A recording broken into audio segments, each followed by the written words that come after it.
The February 14th, 2017 regular Board of County Commissioners meeting will now be called to order. We'll have an invocation by Clerk of the Court, Jeffrey R. Smith, followed by the Pledge of Allegiance by our Jason Brown, County Administrator. Thank you. Please rise.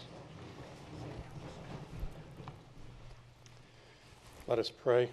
Lord, this is a special day for those of us who have a special spouse in our life.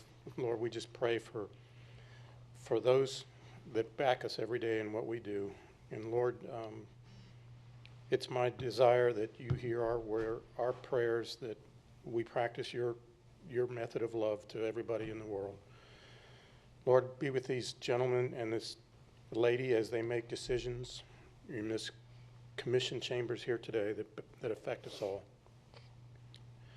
And again, as we always do, we ask for special prayer for the first responders and the military men and women all around the world. These things we pray in Jesus' name. Amen. Amen. Please join me in the pledge. Pledge allegiance to the flag of the United States of America and to the republic for which it stands, one nation, under God, indivisible, with liberty and justice for all. Thank you all. First item is any additions or deletions to the agenda or any emergency items? Move agenda as presented. Second. Agenda approved by Commissioner Solari, seconded by Commissioner O'Brien. All in favor? Aye. Aye. Opposed? Motion carries unanimously. Thank you. Next item is a proclamation and presentation, a presentation of proclamation recognizing February 14th as Rotary Has Heart Day, and that'll be presented by Commissioner Bob Solari. Thank you very much, Mr. Chairman. Will all the Rotarians who are going to be accepting this proclamation please come up? And I don't think many of us need to be reminded that today is Valentine's Day, which is all the more appropriate for this proclamation, noting that Rotary has heart. So I thank you all for coming today, and I'm very happy to read this proclamation recognizing February 14th, 2017 as Rotary Has Heart Day. Whereas Rotary International, founded February 23rd, 1905 in Chicago, Illinois, USA, is the world's first and one of the largest nonprofit service organizations. And whereas there are over 1.2 million Rotary Club members comprised of professional, business, and community leaders in over 34,823 clubs in 206 countries and geographical areas. And whereas the Rotary motto, service above self, inspires members to provide humanitarian service, encourage high ethical standards, and promote goodwill and peace in the world. And whereas local clubs are encouraged to participate in a community service project centered around Rotary International's 6 areas of service: basic education literacy, economic and community development, disease prevention and treatment, peace and conflict prevention and resolution, water and sanitation, maternal and child health. And whereas Rotary is committed to adopting projects to help do good in the world, and the Indian River County Rotary Clubs are 5 of the approximately 1,600 clubs throughout 8 states in the District of Columbia in the United States and 20 countries in the Caribbean, with more than 67,500 members sponsoring a project in the first quarter of the year 2017, finding Valentine's Day 2017 directly in the middle of this time to satisfy a need in this community, thus doing good in the world.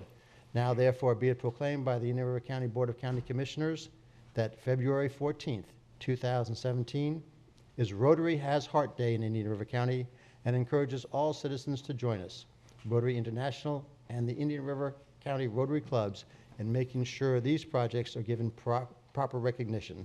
Adopted this 14th day of February 2017 and signed by all 5 members of the Board of County Commissioners. Good morning, glad to have you, and we'd be happy to hear a few words more about Have a Heart Day.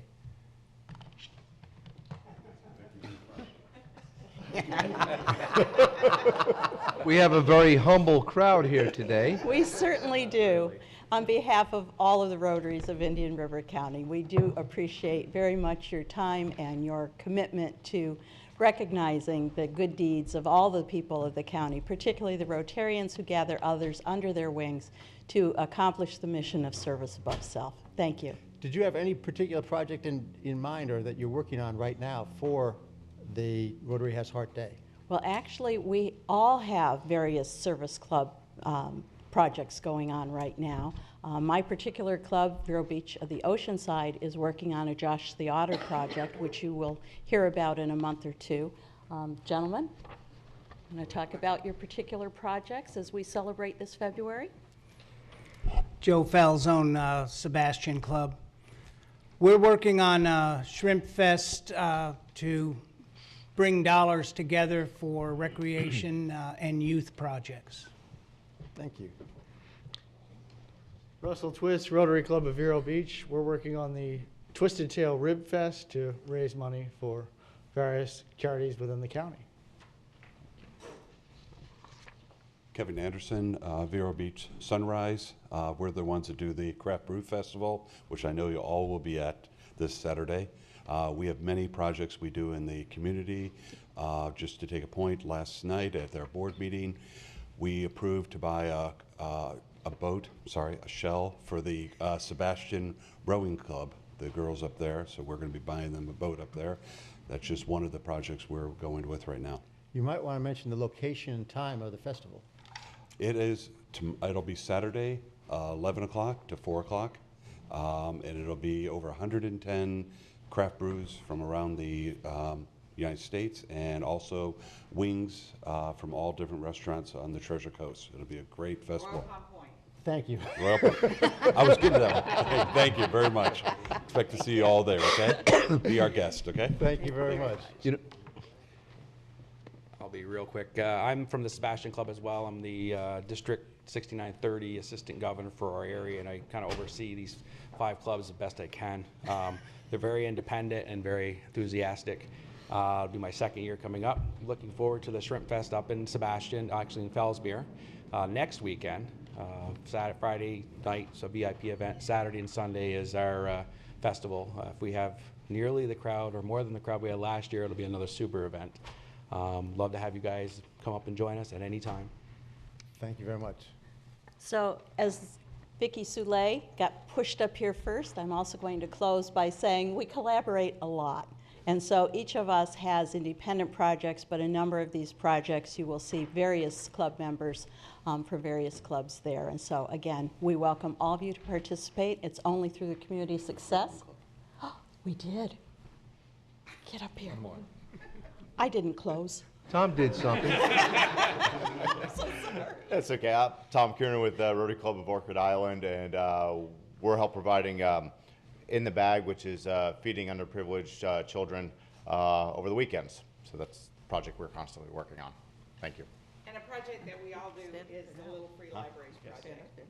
All 5 clubs participate in Little Free Libraries and build them and put them in parks all around the county. So. Well, Vicki, you thanked us for taking the time for the proclamation, but I have to say, we thank you all. You all have very busy schedules. You're professionals in the community, and you take the time to add to the fiber and fabric of what we call Indian River. And you make it a special place by all of the collective acts that you do. There might have been an identification point on Royal Palm earlier, but I believe that during Wingfest, I believe you'll be able to identify it from the International Space Station. It's so well attended. So I thank you all for all that you do. You do make it a very special place.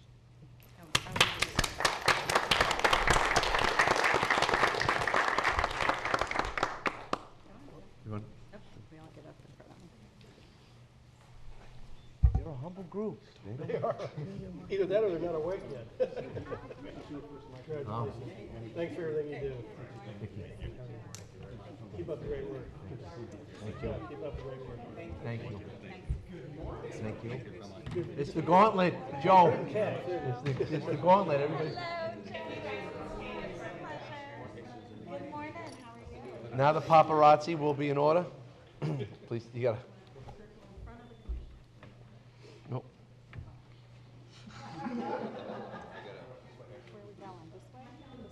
Couple steps to the right, there we go. I'm just gonna stand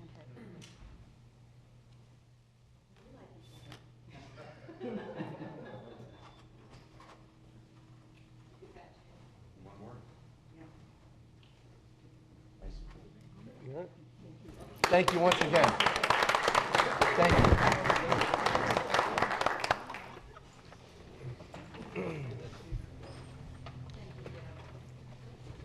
Thank you all. Next item is no minutes to approve on the agenda. We now have informational items. Commissioners, any discussion on the informational items? We do have a request.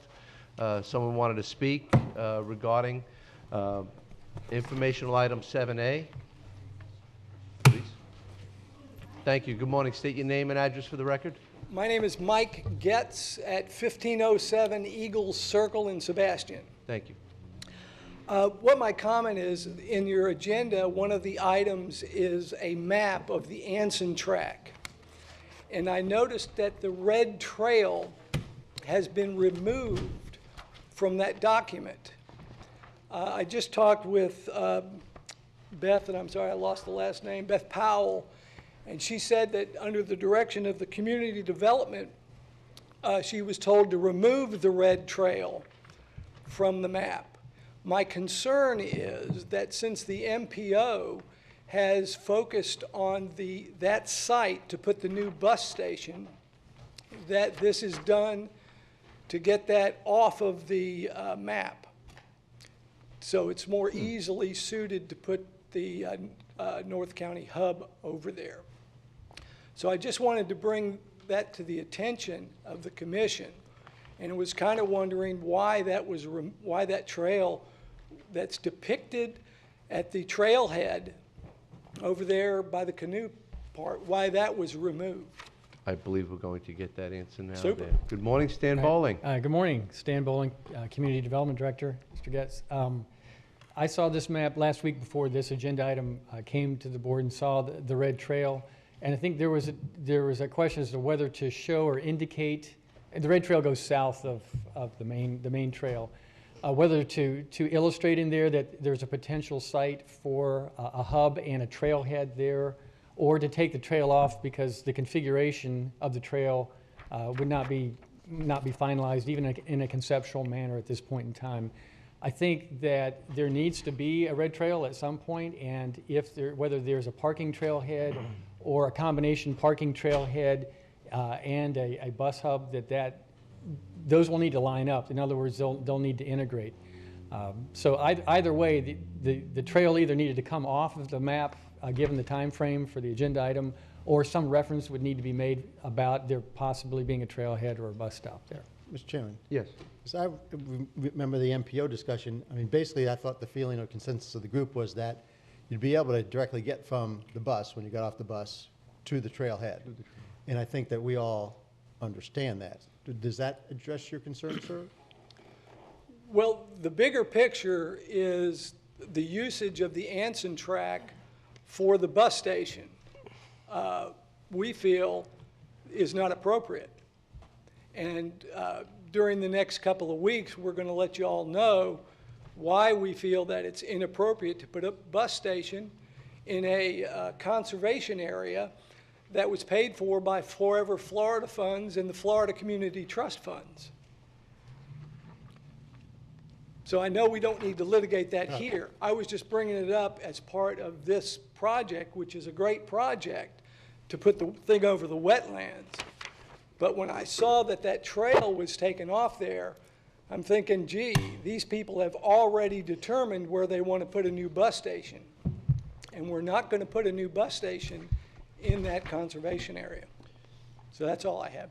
Thank you very much. Well, and just, again, as Commissioner Solari stated, that during the MPO meeting, the word trailhead was used and that it was identified. It's not a matter of, well, let's just take it off the radar so it's not seen, and that may be the appearance. But, and again, I hope it's only about placing an overlay on the map, because the words trailhead were used during the MPO meeting. Okay. and it was discussed. Thank you. Thank you. Mr. Chairman. Yes, Yeah, Michael Zito, Assistant County Administrator. This particular agenda item is used to show the progress in the development of the boardwalk at the Anson, the deletion of the red trail is just premature in that it's not configured yet. It's not really germane to the purpose of the agenda item, so we'll circle back around to that another time. It is already on the map at the trailhead.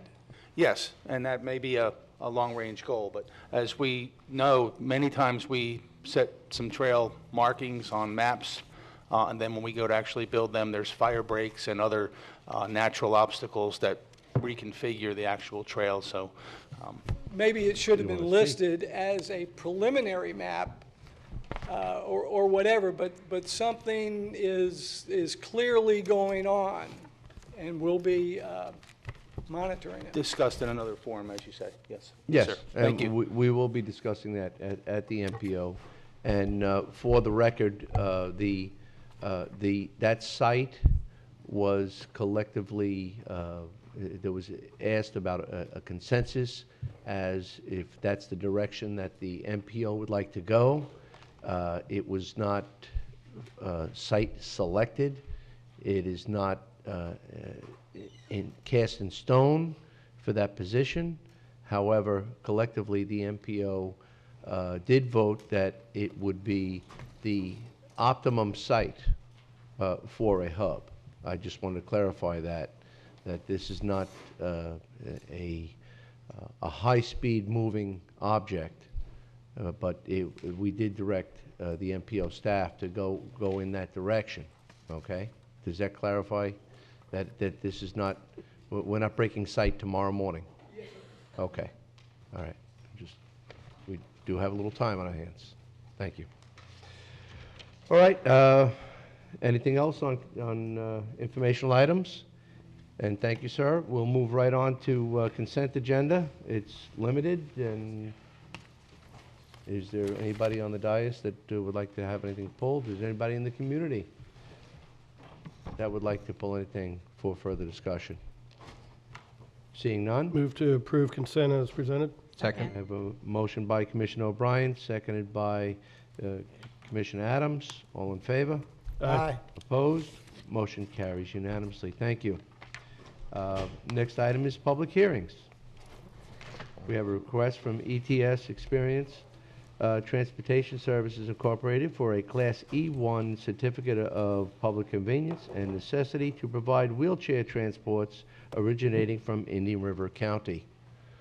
Good morning, Chief Burkeen. Good morning. Brian Burkeen, Assistant Chief, Indian River County Fire Rescue. Hey, what you have before you today, folks, is a application for a COPC and E1 certificate for ETS, Emergency Transportation Services Incorporated, Vero Beach, to provide wheelchair and transportation services originating within Indian River County. We've met with the applicant. We've held our meetings as outlined in the county code. Although Mr. Vargas is not here today to represent himself due to some ailments, company representative is here with us if we have any questions. But he has met all the requirements as set forth, and staff recommends approval of the COPC and for ETS. Thank you. Commissioners, any questions? I have one. Brian, what type of rotation do they use between the other providers, or how do they schedule so they're not cross-scheduling or duplicate scheduling?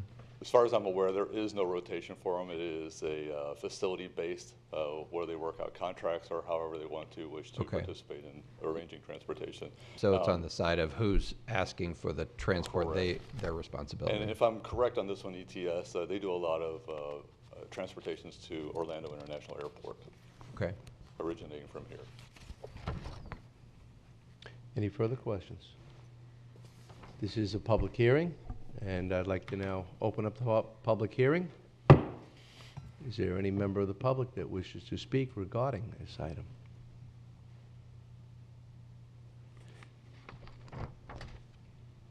Seeing none and having given ample opportunity, we'll close the public hearing. Commissioners? Move to approve staff recommendation. Second. As a motion by Commissioner O'Brien, seconded by myself. Any further discussion? All in favor? Aye. Opposed? Motion carries unanimously. Thank you, Commissioner. Thank you. It's my favorite part of today's agenda coming up.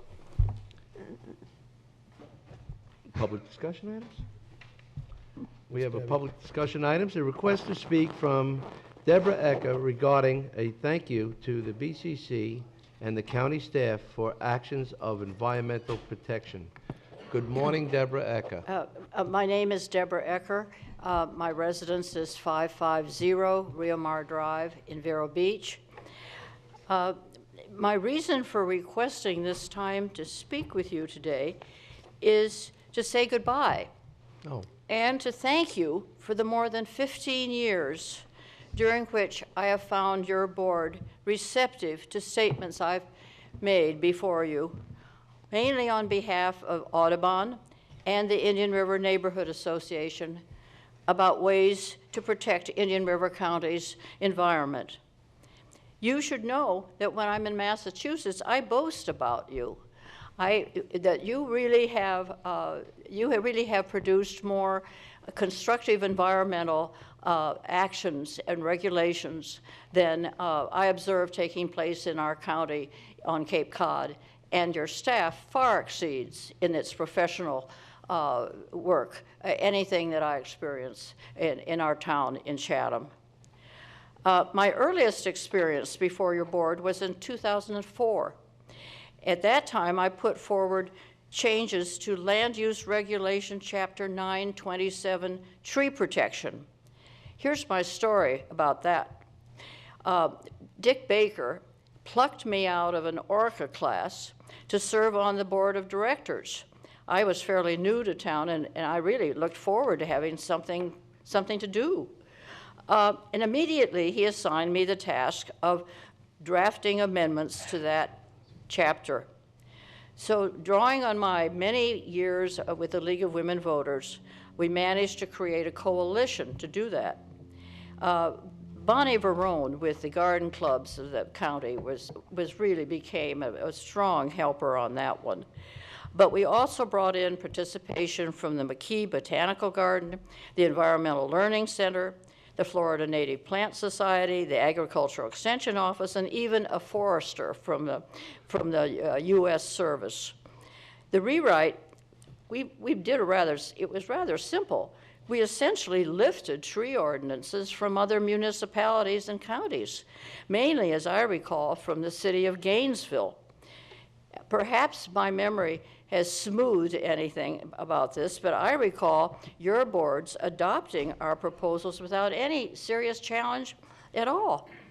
So with that encouragement, the following year, remnants of the Tree Coalition came back to you, and we launched amendments to Chapter 926, Landscape and Buffer Regulations. This project ended up dwarfing the tree protection work. We hit this topic at just the right time. Some of you may recall that it was just when that development for low and moderate income housing had been constructed at the intersection of 12th Street and Indian River Boulevard, which most people thought was in the city, but it was in the county. In addition, and it was drawing a huge negative attention. In addition, we coincided with a county commission effort to find a consensus between developers of residential properties and citizens lobbying for controlled growth. Your board established the Growth Awareness Committee to develop model landscape regulations for single and multifamily residences. Some of you will recall that Joe Paladin was the key representative for developers, and Bill Beardsley for those supporting managed growth. Your planning staff brought the GAC and Audubon together in informal meetings and public workshops. 2 years later, here's what we produced. We mean between Audubon, the GAC, and your commission and the staff. We amended Chapter 926, the Corridor Landscape Regulations, Chapter 911, Chapter 911, Multifamily Green Space Regulations, Chapter 913, Subdivision Green Space Requirements, Chapter 930, stormwater maintenance area regulations, Chapter 934, littoral zone regulations, and finally, Chapter 901, definitions. This achievement would simply never have been so broad without first-rate help from your staff. From planning, Bob Keating, Stan Bowling, Brian Freeman, and John McCoy. Code enforcement, Roland DeBlois. And from stormwater, Keith McCullough. We even made specifications about the shape of water retention ponds and small things like the distance and height of trees at certain locations. It was really a remarkable project, and now you people can expect that other counties and municipalities will raid your regulations for what you did on that landscape project. The next project I undertook was on researching, writing a booklet about this county's water resources. Eric Olson was a key helper for that project, and now you are fortunate to have Vincent Burke as your utilities director. And speaking of staff, I think there's not nearly adequate awareness of all your stormwater division has done under Keith McCullough through constructing the lift and the scrubber operations which keep vegetation and solid waste from entering the lagoon through the water control district's canals. I think it was extremely, coming to my lips is clever, but wise is really what I should say. The way you manage with honoring the autonomy of that district and yet managing to do all that was possible or practical to, well, I hope there's still more, to protect those channels of water pouring into the lagoon. But now I have a few words for the future. First, because your board is served so well by your staff, I hope that they will never again experience what occurred last year. Was it last year? I guess maybe it was the year before, when 3 of your board instructed Mr. Bowling to reverse his recommendation about not supplying water and sewer services beyond the allowable limits of the urban service boundary. Here I respectfully request that in the future, when a majority of your board disagrees with staff, they simply vote with their opinion, but never direct staff to change their minds. Second, observance of the urban service boundary should be sacrosanct. It's already vulnerable because of the allowable exemptions when a relatively small stretch of the boundary is part of a proposed development's perimeter. Third, it is my concern, I have deep concerns about the availability of fresh water to meet the needs for this county's population growth. The potential for growth comes, well, number one, from Fellsmere. Your former planning director, Bob Keating, projected a population projection based on Fellsmere's zoning of 235,000. That's going to take a lot of water. From land now zoned, another need for water in the future will be land now zoned for agriculture, which is already or soon to be fallow. And thirdly, from the threat to the county's aquifers from sea level rise and saltwater intrusion. Our aquifers have been good to us, but they have limits. The St. Johns River Water Management District's policies, which I'm sure you're aware of, which don't allow access to the county's water resources west of US 95, certainly don't help.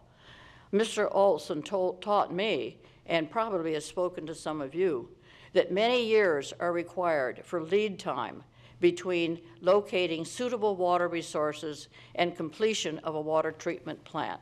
In fact, the deadlines have already passed from what one of the earlier water resource recommendations came before you. And fourth and finally, you do need to focus on protecting and restoring the lagoon. Unfortunately, this will not be politically easy for any of you because septic to sewer conversions by neighborhood must be a priority. This is critical not only for the county's environment, but for its economic future. So in closing, I just want to say it's my wish that other citizens will have the opportunity that I've had for many years to come to have the positive experiences that I have had in working with your board. Thank you. Thank you. And goodbye. Mr. Chairman? Yes, please. If I may, Mr. Ms. Laurie. Ms. Egger, first of all, I'd like to thank you for all the work you've done for the county. We very much appreciate it. And personally, I'd like to say how much I've enjoyed working with you on different projects. I mean, for the work we've done, I'll miss you, but do hope that you and Hoyt have a great time in Thank you. Massachusetts. It's hard to leave. I can understand that. Commissioner O'Brien. Yeah, Debbie, Joe, you- hi. Wait a minute, we're having It's been many years. Debbie, before you go, just like to reiterate what Commissioner Solari said. You will be missed. One of the things I always was most impressed about you is that you always came to us with fact-based information. It wasn't just an emotional plea or, you know, some wild, crazy idea. It was always fact-based information that you presented in a very rational, civil, professional, classy manner. And so we will miss that. Your leaving is going to leave a big hole here in the community. And I do hope, you know, your shoes are very big to fill, but I hope someone will be able to step in and fill them. But it has been a pleasure working with you and knowing you, and you will be sorely and deeply missed. But have a great time in Massachusetts. Thank you. Thank you. Deborah Ecker, you have a drive that's incredible, and you have always been a source of great information. I just want to thank you as all of our meetings and work together. If it was positive, it was a good meeting. And if it was not, that's where I might have disagreed. It was a good meeting. Your element of civility, coupled with your drive of the mustard seed, is absolutely complimentary. And whenever you left and it was not where it was going, you always cordially said, "Have a good day, and I'll be back." Thank you so much. And you were. And you have made such an impactful difference by your civility. If I can cite anything that has been your most suitable mantra for your effectiveness, it would be your civility. I didn't expect it. I didn't expect to be hearing from you, from any of you. Thank you. Goodbye. Bye, Debbie.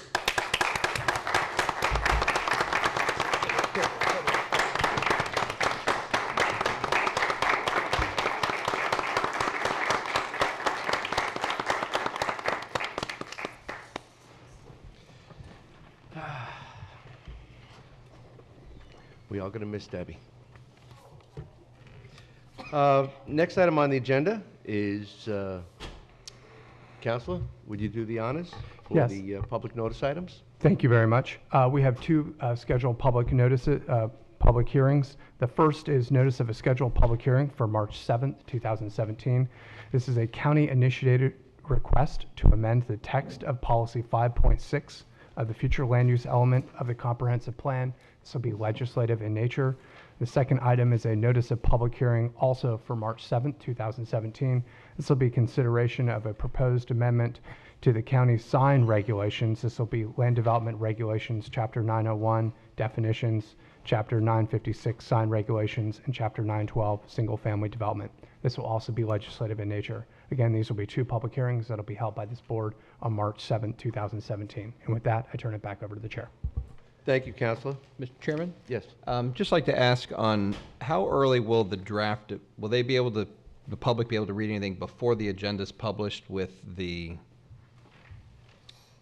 draft regulations? I've had a couple of inquiries. Well, I remember or at least recently, I know the sign ordinance went to the Planning and Zoning Commission, so there should be some available minutes or notes Okay. from the Planning and Zoning Commission.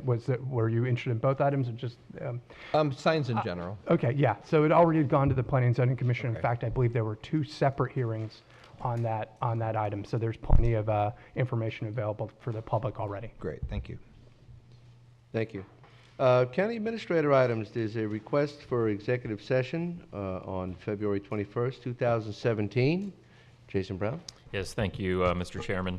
So staff is requesting an executive session during next week's meeting at a time certain of 10 o'clock. We've been negotiating with the firefighters union for about 10 months. We have not reached an agreement at this time, so we're requesting the executive session to discuss the issues under discussion. And that will be at 10 a.m. on February 21st, 2017. And it's anticipated that it should take about an hour. We think approximately an hour. I just want folks, if they're attending the rest of the meeting, that they reserve ample time for that break in our commission meeting. Mr. Chairman, would you like a motion for that? Yes. So moved. Second. And that's a motion by Commissioner Solari, seconded by Commissioner O'Brien. All in favor? Aye. Opposed? Motion carries unanimously. Thank you. The next item, 11B, is the Indian River Shores correspondence of February 7, 2017, regarding the Old Winter Beach Road grant opportunity. And we have Jason Brown as well as Robbie Stave from Indian River Shores. Good morning. Good morning, Commissioners.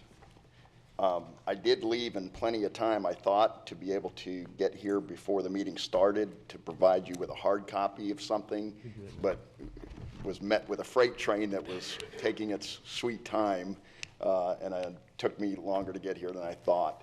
I believe, do they have a copy of the House form? We can get a copy to them if they. Well, I've got it. Yeah, if you want to. I've got it here. Maybe pass that up. Thank you. That was a slow train that. It was that a very delayed you. slow train. Not a fast train.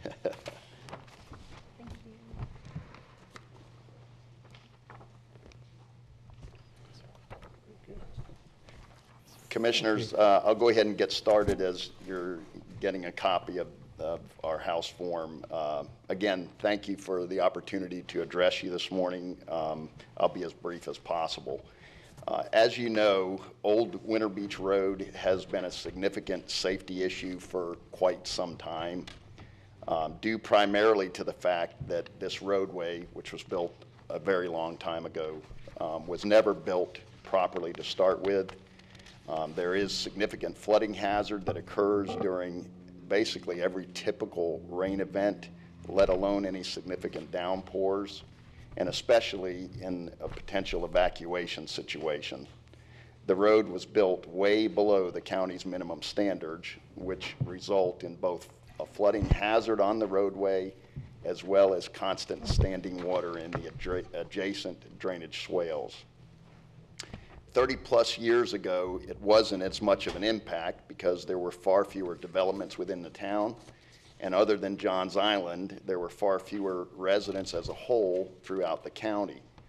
Today, 2 large private developments are located directly off of Old Winter Beach Road, and the town is obviously a far different place than it was in the 1980s. In addition to or rather in an effort to try to eliminate these hazards, almost 2 years ago, I met with your Director of Public Works, at that time Chris Mora, and former County Commissioner Wesley Davis at the site, and we walked the area and discussed possible solutions. At that time, we were all under the impression that the county, not the town, was responsible for the control, maintenance, and supervision of Old Winter Beach Road. It wasn't until more recently that we discovered Indian River County Resolution 84-62 and Town Resolution 322, where the town agreed to continue to control, maintain, and supervise the Old Winter Beach Road and Bridgehead property, and that was in 1984. I set up individual meetings with each of you, along with Vice Mayor Mike Oxner, on December 8th of last year. At that time, I presented each of you with a concept that the town and the county work together to make necessary improvements to Old Winter Beach Road and the stormwater drainage. I included information on a grant opportunity through FDEP called their Non-Point Source Stormwater Program and had preliminary cost estimates of around $400,000. There was some discussion about how that cost would possibly be split between the town and the county, and the term 50-50 was mentioned. We ended the meetings with Chairman Flesher, who suggested that I obtain updated cost estimates and that we schedule an opportunity to fully discuss the issue and try to develop a reasonable, effective, and cooperative solution. Shortly after that meeting with each of you, I was contacted by Amy Adams of Cape Canaveral Scientific. Mrs. Adams is a grant writer for the Indian River Lagoon National Estuary Program. I shared with her the concept that I had developed regarding the town and the county working together to solve the issue, including the non-point source grant. Mrs. Adams said that while this sounded like a great idea, she informed me that the state would not allow grant funds to be used to install stormwater drainage infrastructure on private property, as we thought we could do. Obviously, I was disappointed, but then she did tell me that her firm was also tasked with assisting smaller municipalities within the central Indian River Lagoon region to obtain funding for projects like this. Mrs. Adams told me that the Florida legislature was using a new House form, which is what I just handed out for you to look over, to request appropriations for projects such as ours. She then offered to assist me with putting together the project and submitting the form for consideration. The issue was that the deadline was the first week in February to submit projects for funding in 2018. So she obviously started immediately because of the time constraints. I ended up bringing this to my town council and got their approval at the January 26th town council meeting. I contacted David Knight, and he agreed to bring the project up to speed to include new cost estimates and the latest scientifically proven technologies that are required under the appropriation guidelines. The House form was completed and submitted to both Representative Aaron Grahl and Senator Debbie Mayfield's offices, and both have indicated that they're very supportive of the project. I was told last Tuesday that our submitted project had been reviewed by an environmental analyst for the Transportation Appropriation Subcommittee and has been transferred to the Transportation Subcommittee for review. I've tentatively agreed to make a trip to Tallahassee to present this project to that Appropriations Subcommittee on February 22nd. I want to be clear that the town does not wish to take advantage of our ability to simply notify the county that we've chosen not to continue to control, maintain, and supervise Old Winter Beach Road, as provided in your Resolution 84-62, but rather we are trying to work with the county and bring Old Winter Beach Road up to the minimum standards and at the same time reduce the stormwater impacts on the lagoon for all residents of the county. This transportation project, if approved, will facilitate both the raising of Old Winter Beach Road to the county's minimum standards and also reduce nitrogen and phosphorus by 80% into the lagoon by installing storm water treatment trains as part of the project. Why is this important to you? This project will not only benefit the residents of Indian River Shores, but rather all residents residing in Indian River County, because all of the residents have access to historic Jungle Trail, Old Winter Beach Road, and the Bridgehead property. I provided each of you with a copy of the submitted House form. If you would, please turn to page 6 under item 19 regarding the funding. You'll notice, based on the total cost of the project estimated at 1.3 million. That's rounded. With 50% paid if the appropriation is approved, ends up in 650,000 as a local match. If that were split, then we're looking at $325,000 each. We're also planning to submit for the St. Johns River Water Management District cost share grant in the far right column, an additional $300,000, which would result in a further reduction of the total local match cost to only $175,000 each on the part of the town and the county. Finally, it's important that the commission know that while I was directed by my council to move forward with this proposed project, during this entire process, at no time has the town in any way obligated the county for any funding whatsoever. It is the town council's hope that at some point in the near future, the commission will embrace this project and willingly participate, both financially and through staff participation, to resolve this very serious issue for all of our residents once and for all. I will continue to update the commission on the progress of our project as it works its way through the legislative process. Are there any questions? Thank you, Town Manager Stabe.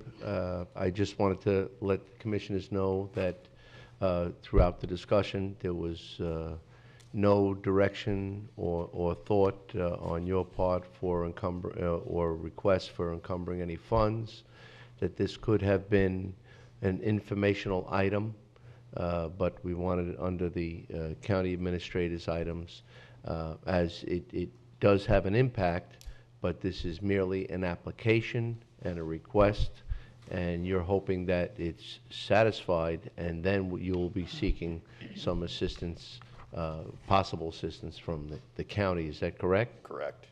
Okay. So, Mr. Chairman. And we won't be voting on this today. This is merely a informational item. Understand. Yes. I just so the Shores know where I am on this one.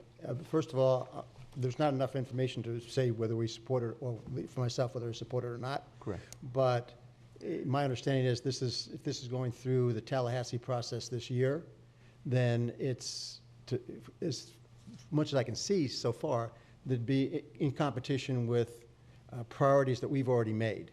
So I don't want anybody from the Shores going away from this meeting thinking that if I was up in Tallahassee, I'd do anything other than support the priorities which this board has already authorized and directed Kate Cotner to pursue, or leave anybody with the impression that this is something that Kate Cotner would be pursuing as one of our priorities.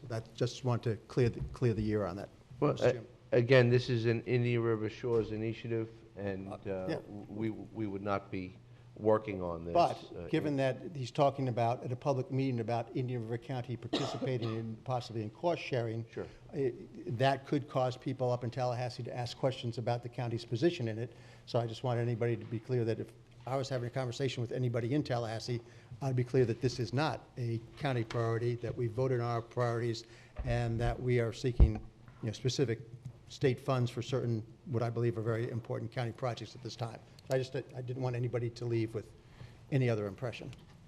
I believe that council has enough on her plate to keep her fully encumbered when she goes to Tallahassee.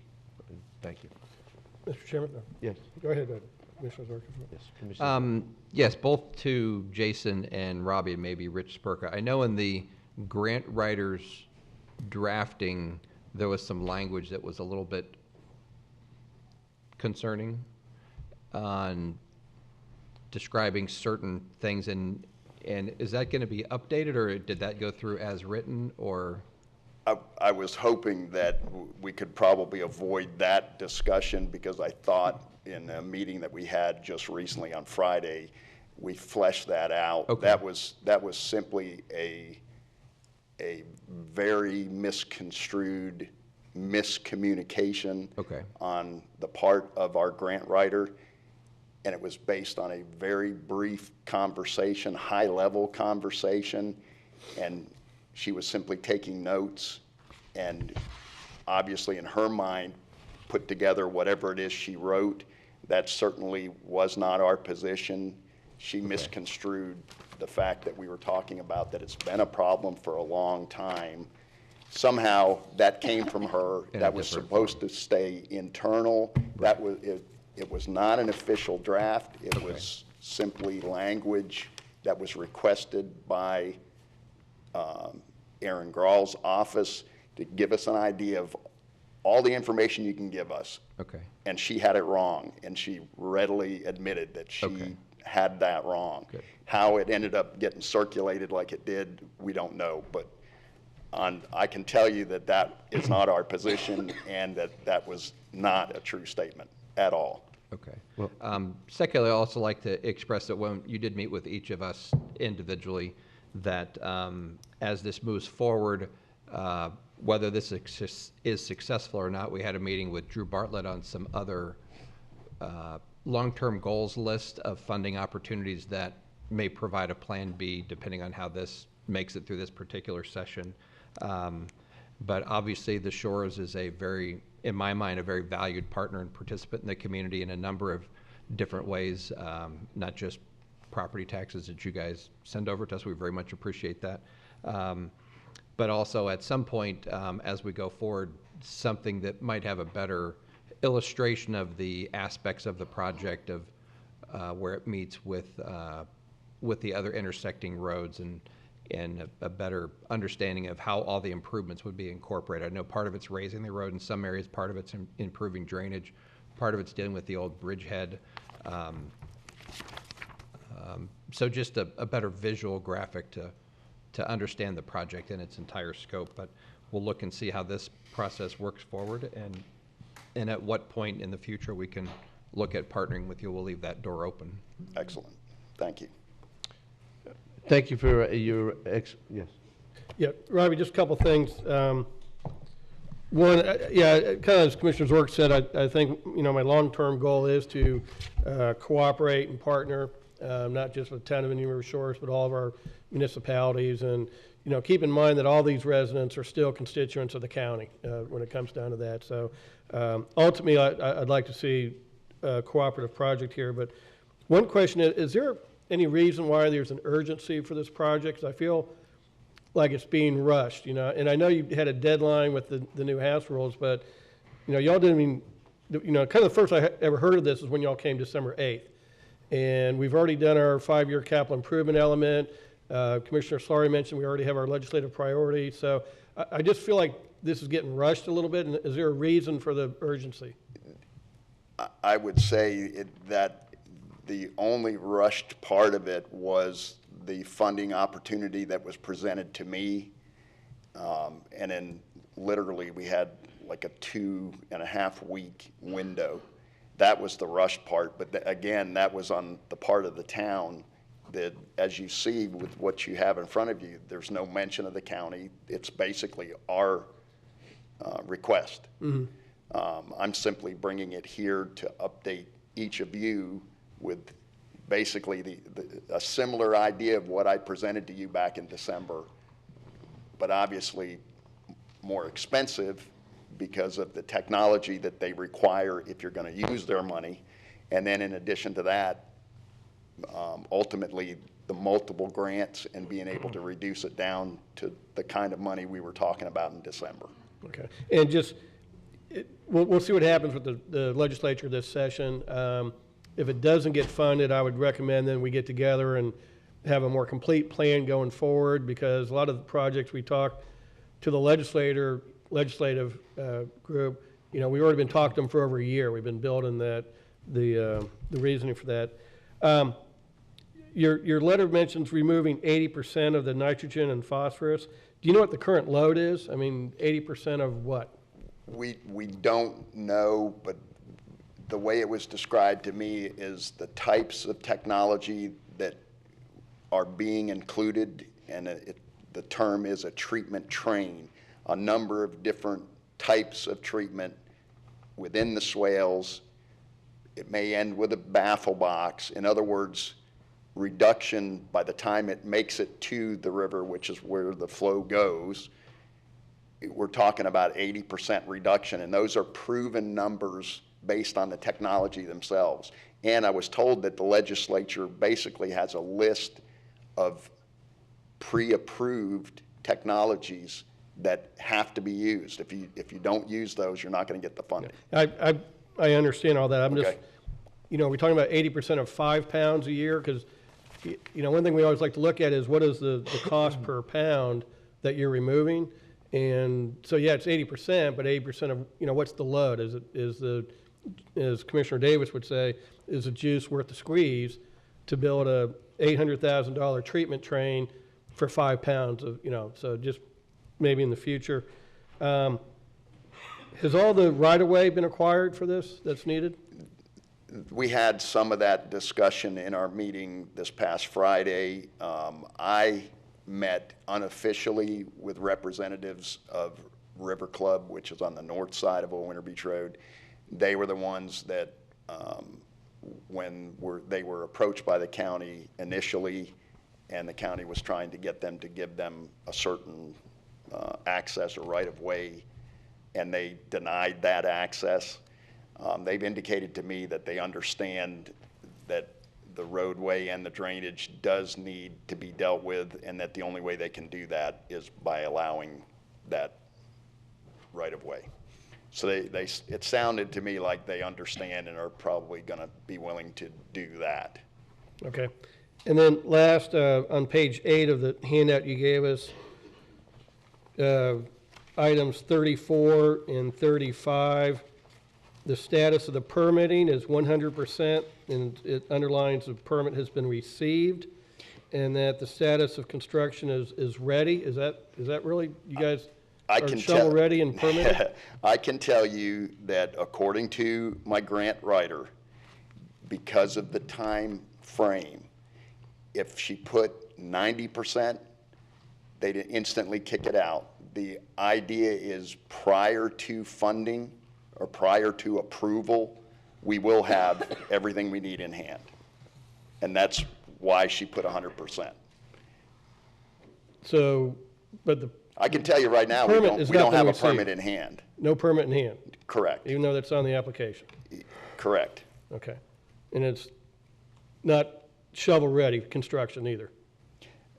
I can tell you that, as I mentioned, David Knight, who had originally done a study back in 2002, basically took his original drawings and updated them.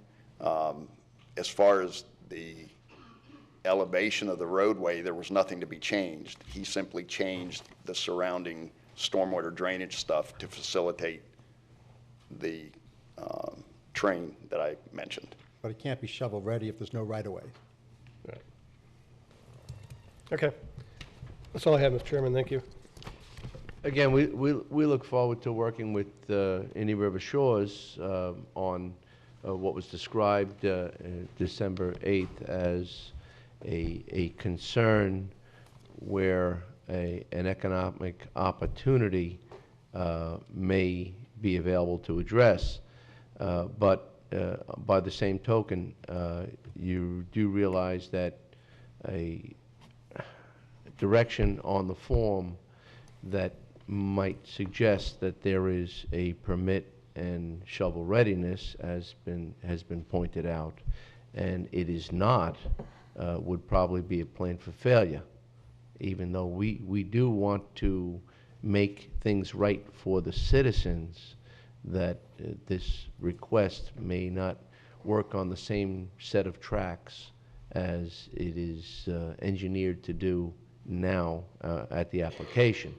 I do want to cite that many of the things that were discussed as far as the document that followed the send button is not on the application. Correct. And that was of a serious concern as well, that that information was even the thought process of how these funds were going to be achieved.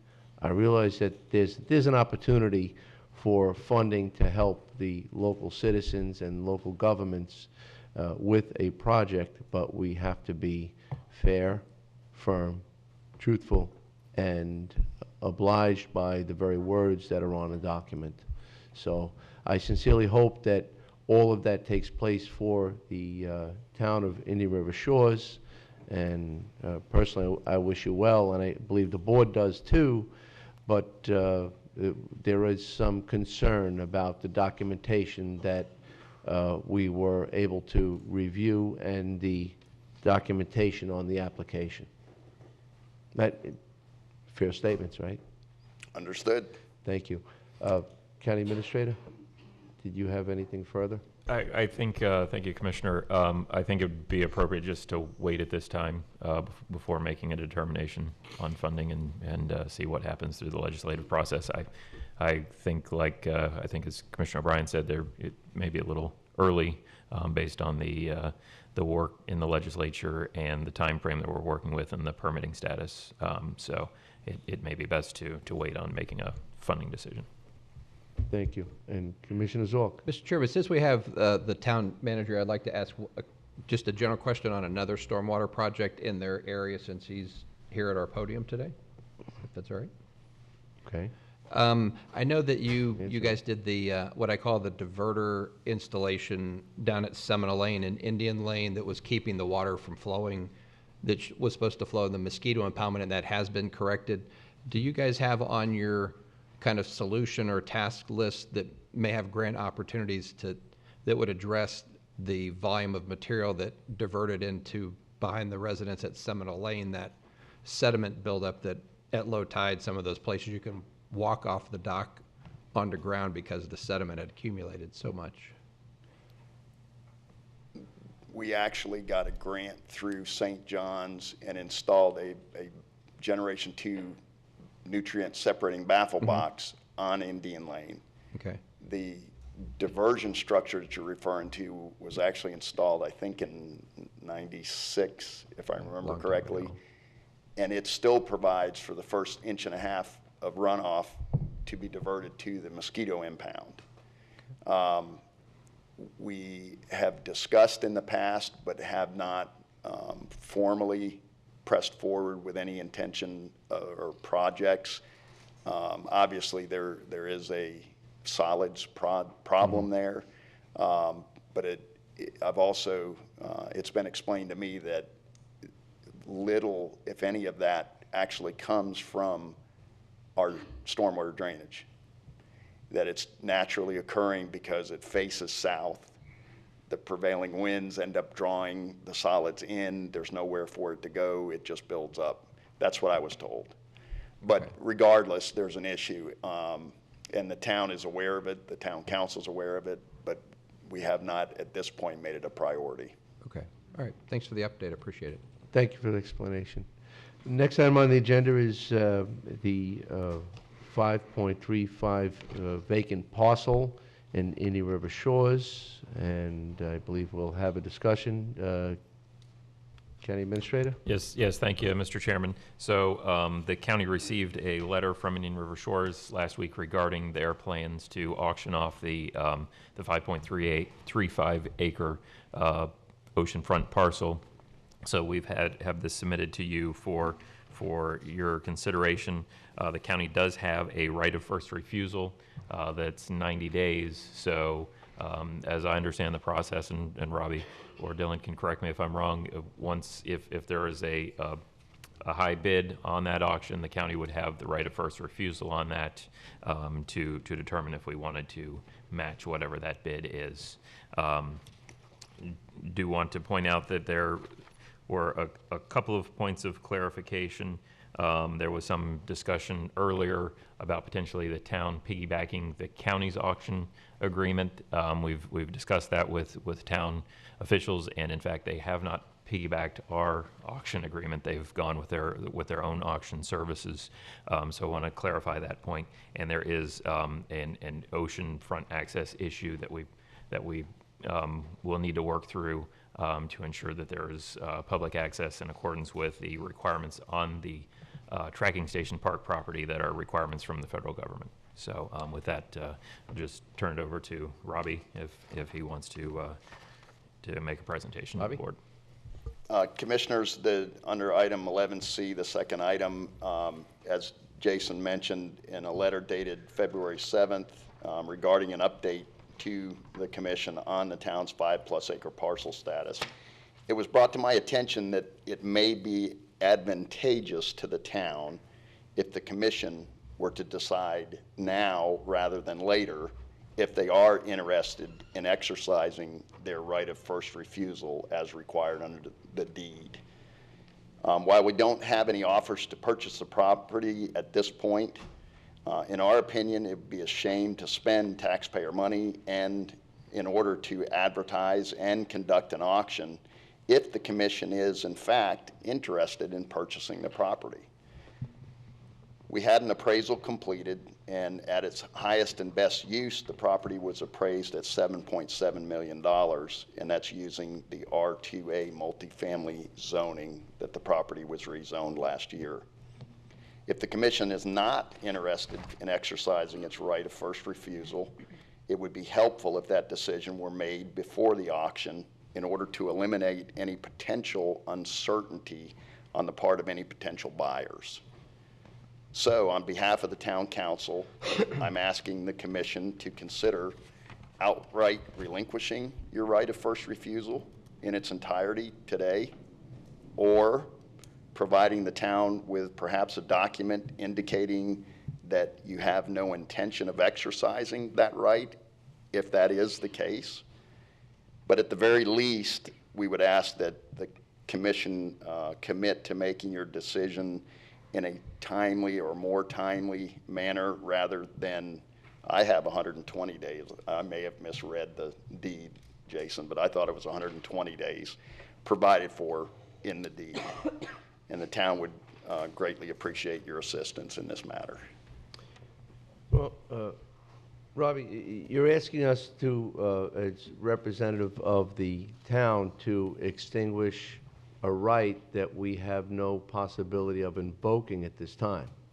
The way I understand the right of first refusal is we have to have an offer from another party, and then we are notified of the offer, and then we get the right of first refusal that would happen at the commission. And so I guess you're asking if we would just extinguish that ability at this time, not knowing what the offer could be, may be, with the constraints that are on the property and what the future intention is. And I understand that it's going forward for auction, and we don't know what that number is. It's a rather cumbersome, awkward element that you're requesting, unless you're just saying, look, guys just don't want to be bothered with any of this process. Could we know today? And I don't know if that assists, as we discussed, I don't know if that assists your endeavors or not. It may help, it may hinder by having the presence of the right of first refusal by the county, but that's my input on it. Well, I was instructed to bring those as options to the commission. Sure. And our request, my understanding is that the county commission did something similar to this not too long ago regarding some kind of parcel with a ranch or something of that nature, where you basically just had a handwritten note from the owner, and they simply requested, are you guys interested in doing the right of first refusal or not? And my understanding was the commission voted to say, we're not interested. So I'm just bringing it forward. It's up to you. Yeah, that was the Triple S Ranch, and a little different because we already own a conservation easement on that land, which was what our intent was to keep it in conservation. So we've already achieved that goal. So we weren't benefiting anybody buying the land outright, keeping it under the conservation easements. We don't have to pay for the maintenance of it. So a little bit different situation there. But I would concur with the chairman. Let me ask, is this going to be an absolute auction, or will there be a reserve? Everything will be brought to the town council for final approval, which already kind of changes the dynamics of an auction already. And again, we're just trying to eliminate any further uncertainty. Mr. Chairman, just in my mind, I don't think our right of first refusal will really impact the auction too much.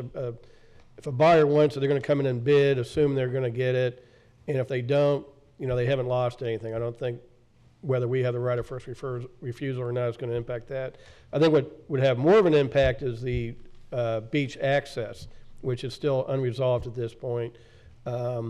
My understanding is that the federal deed requires public access. My interpretation of that means full public access, not just the 3 people that might build a house on that parcel. And so I think in my mind, that's a bigger issue. If you want to maximize the price you're going to get, I think we need to have a clear decision by this board. What access do we want for the public? Where is it going to be? How's it going to work? And have all that finalized before you go to auction. But that would be what I would look to do, is clear up the access part, because basically you've got a landlocked parcel technically with no beach access. And I would think if we clarify the access issue, then you have an oceanfront parcel with beach access, and that'll boost your price a lot more than whether we have a right of first refusal or not. I agree with everything that you just said. We've actually discussed it at length.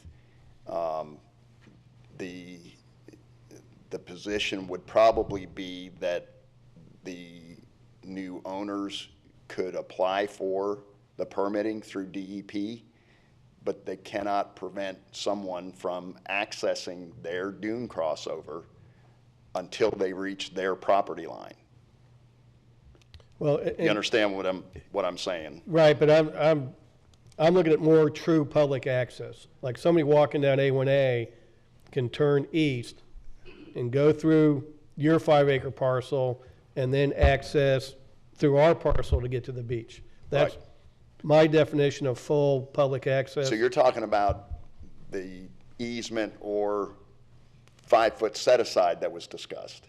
Yes, or like, the current access. Sorry, I missed. I thought you were talking strictly dune crossover. I think, no. I think Councilmember Osher has proposed a 5-foot set-aside so that, again, someone walking down A1A has a path through that 5-acre parcel, and then there would be a crossover through the county parcel. Correct. And in my your mind, dune crossover. in my mind, that's true public access. So that, I don't know what the other commissioners are thinking, but that, in my mind, is what I would like to see as true public access. Now, if we can ask the county attorney to bring this back to us in the next meeting or two with backup and the deeds, and staff can draw up some configurations, we can do that. I can tell you that the Planning, Zoning, and Variance Board met yesterday, and they agreed to recommend approval to the town council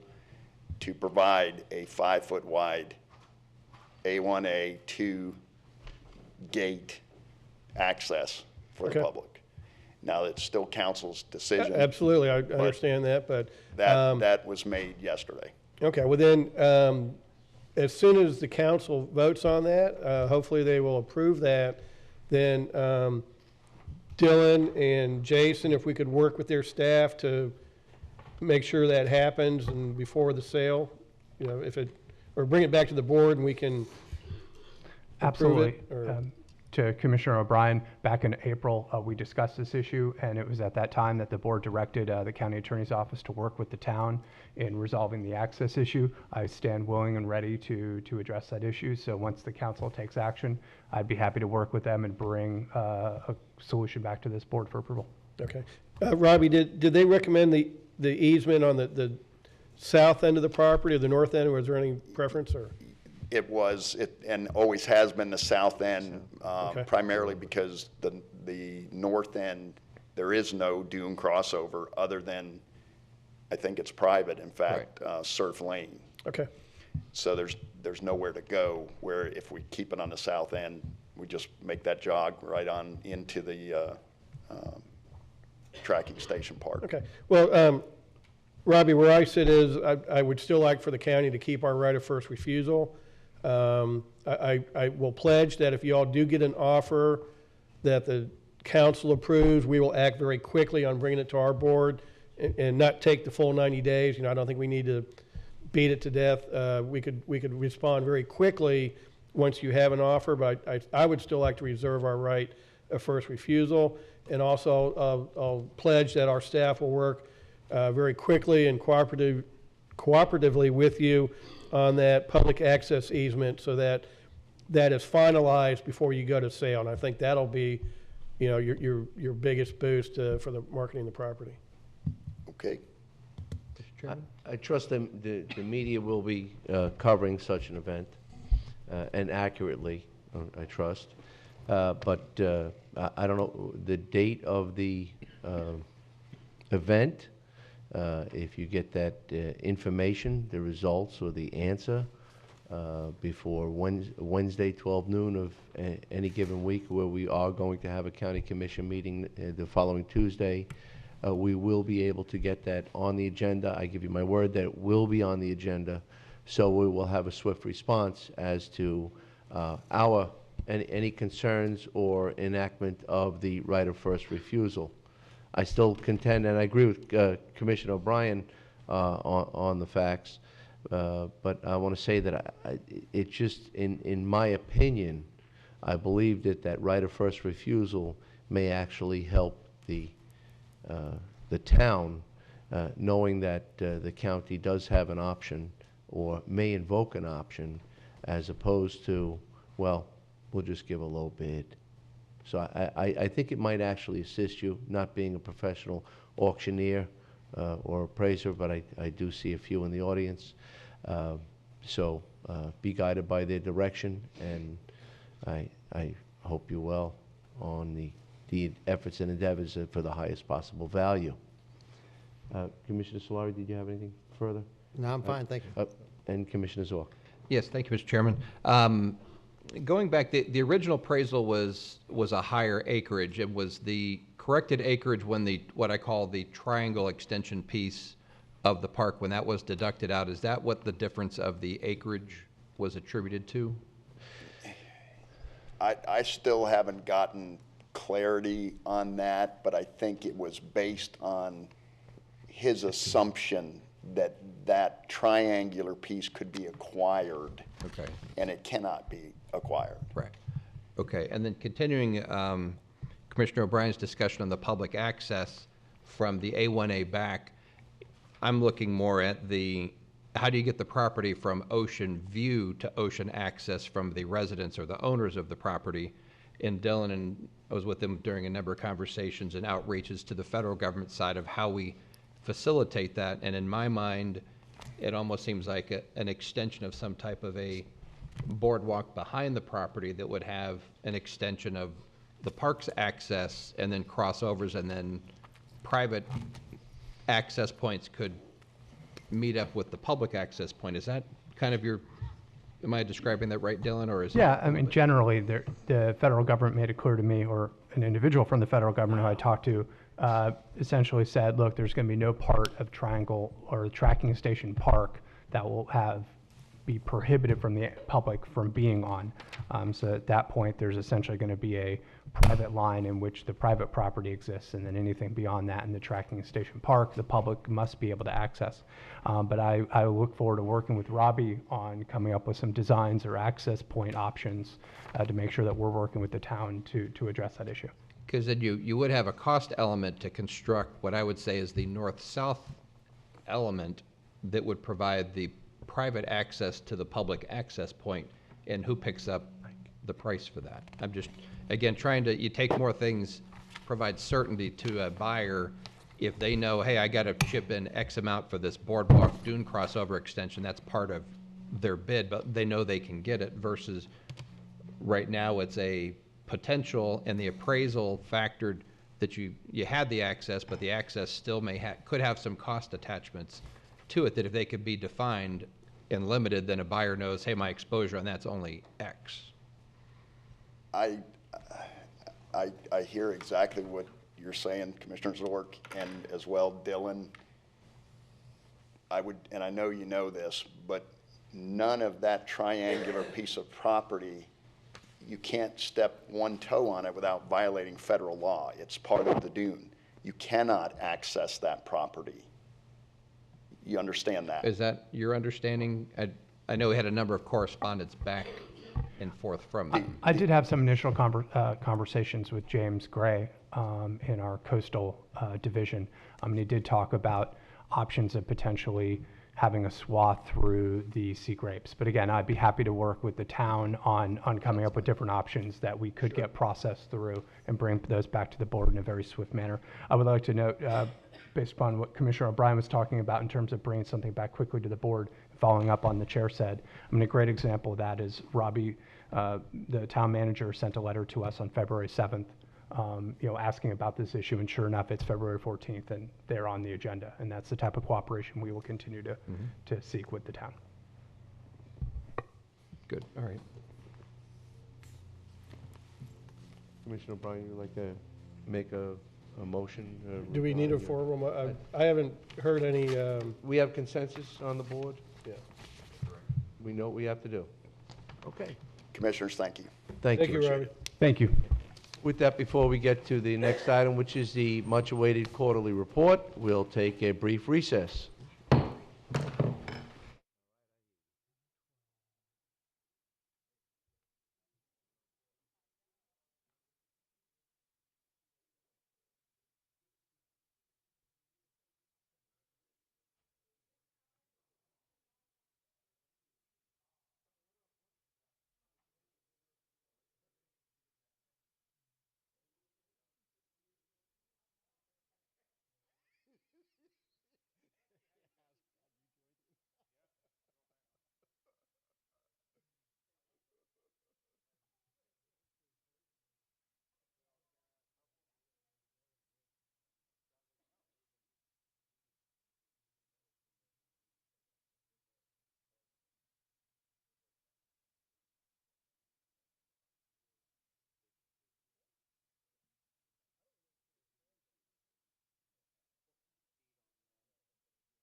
Back to order, and we will have the quarterly presentation from the Office of Management Budget by Mike Smiskowski.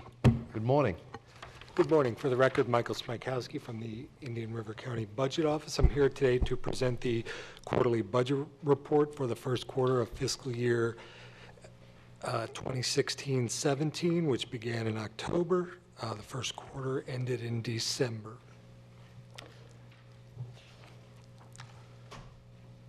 Overall, in terms of arrows moving in the right direction, optional sales tax is up 1.4%. The gas tax is up 2.8%. Franchise fees up 1%. State revenue sharing up 2%. Although I will caution you, state revenue sharing, we get, for the first 8 months of the year, we get a standard fixed distribution from the state. The month of when the state's closing out its fiscal year, that's the make or break month for sales tax. So as the state is closing out its fiscal year, if there's any surplus, that is then remitted to the county as they close the state fiscal year. So right when we're in the heart of budget in the summer is the make or break point for that revenue source. Moving to the ad valorem supported funds, and they are relatively stable from year to year. Obviously, ad valorem is a relatively stable source of revenue, and it's fairly consistent as well, obviously, with the 4% discount period, with many people escrowing. The bulk of your revenue is coming in at the end of November, may be received in December. Overall, though, revenues are favorable to the tune of about $2.6 million. Ad valorem's up $3.2 million, obviously due to tax roll growth in the past year. That's offset somewhat by $1 million. There's 6 or 7 transportation grants that are timing related. So the 5307 grant is the biggest of those. So we have a $1 million decrease. So that's a timing of receipt issue. And the interfund transfer for law enforcement also increased $621,000. On the expense side, you have increased costs with the constitutional officer budgets. Parks was up $81,000, and transfers out for transportation increased $66,000. So the overall net favorable position of $1.7 million when compared to the previous year. The MSTU, which the county is the provider of service in the unincorporated area of the county, and it somewhat atypical than many counties where you have many cookie cutter cities and the unincorporated area is very small. The county is actually the major service provider to the majority of citizens in Indian River County. Overall, on the revenue side, a positive variance of approximately $1 million. Net tax revenue is up almost $600,000, half-cent sales tax up a couple $100,000, and revenue sharing up $156,000. On the expense side, we have transfers out is your principal expense for both law enforcement and transportation. Those increased $717,000. You also have costs of the intergenerational facility, which a year ago the facility was not operational, so that is a new budgetary impact this year. The transportation fund, it's fairly consistent. Overall net revenue is fairly consistent with the prior year. The transfers in from the general fund and the MSTU increased. Constitutional gas tax increased $150,000. Offset, we had a DOT reimbursement for signal enhancements in the prior year to the tune of about $126,000. Traffic engineering got some increased expenses to the tune of $82,000, and stormwater, you had a settlement agreement and an aquatic plant study, which drove the stormwater expenses. Emergency services, overall revenues are up $1.7 million, driven primarily by ad valorem proceeds, which increased $2.2 million based on the increase in the taxable value within the district, as well as the change in the millage rate to fund the additional station that came online.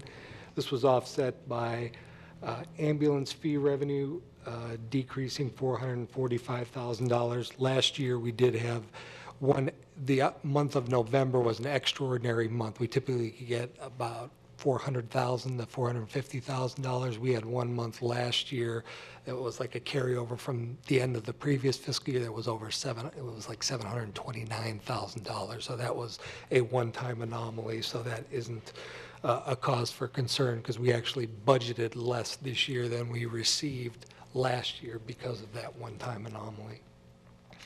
On the expense side, automotive expenses are down due to an engine purchase in the previous fiscal year, and due to construction expenses due to station renovations in the previous fiscal year. In terms of the enterprise funds, the golf course, net revenues fairly consistent. Rounds are up 11.6%. We did have 2 additional rain days this fiscal year so far.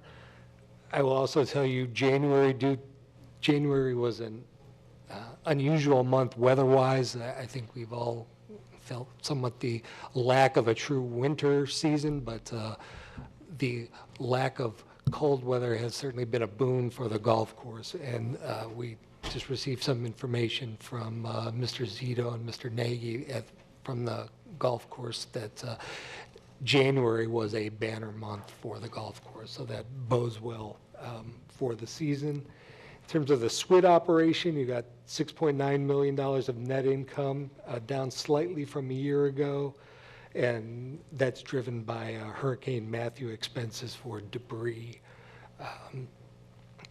collection that we paid Cirrus, the contract vendor. Utilities, water and sewer revenues are up, expenses relatively flat. Fleet, you've got a minor loss showing to date. Again, internal service funds are supposed to be at the break-even point. Fuel is slightly higher than a year ago, and we did have some additional outside services. The shooting range is showing a loss of about $17,000. That is less than the same period, and net income should obviously improve now that the new trap and skeet facility is open. So we're anxious to see how that takes off amidst our winter season. There were some things that obviously the red arrows as a general rule are not good. Some things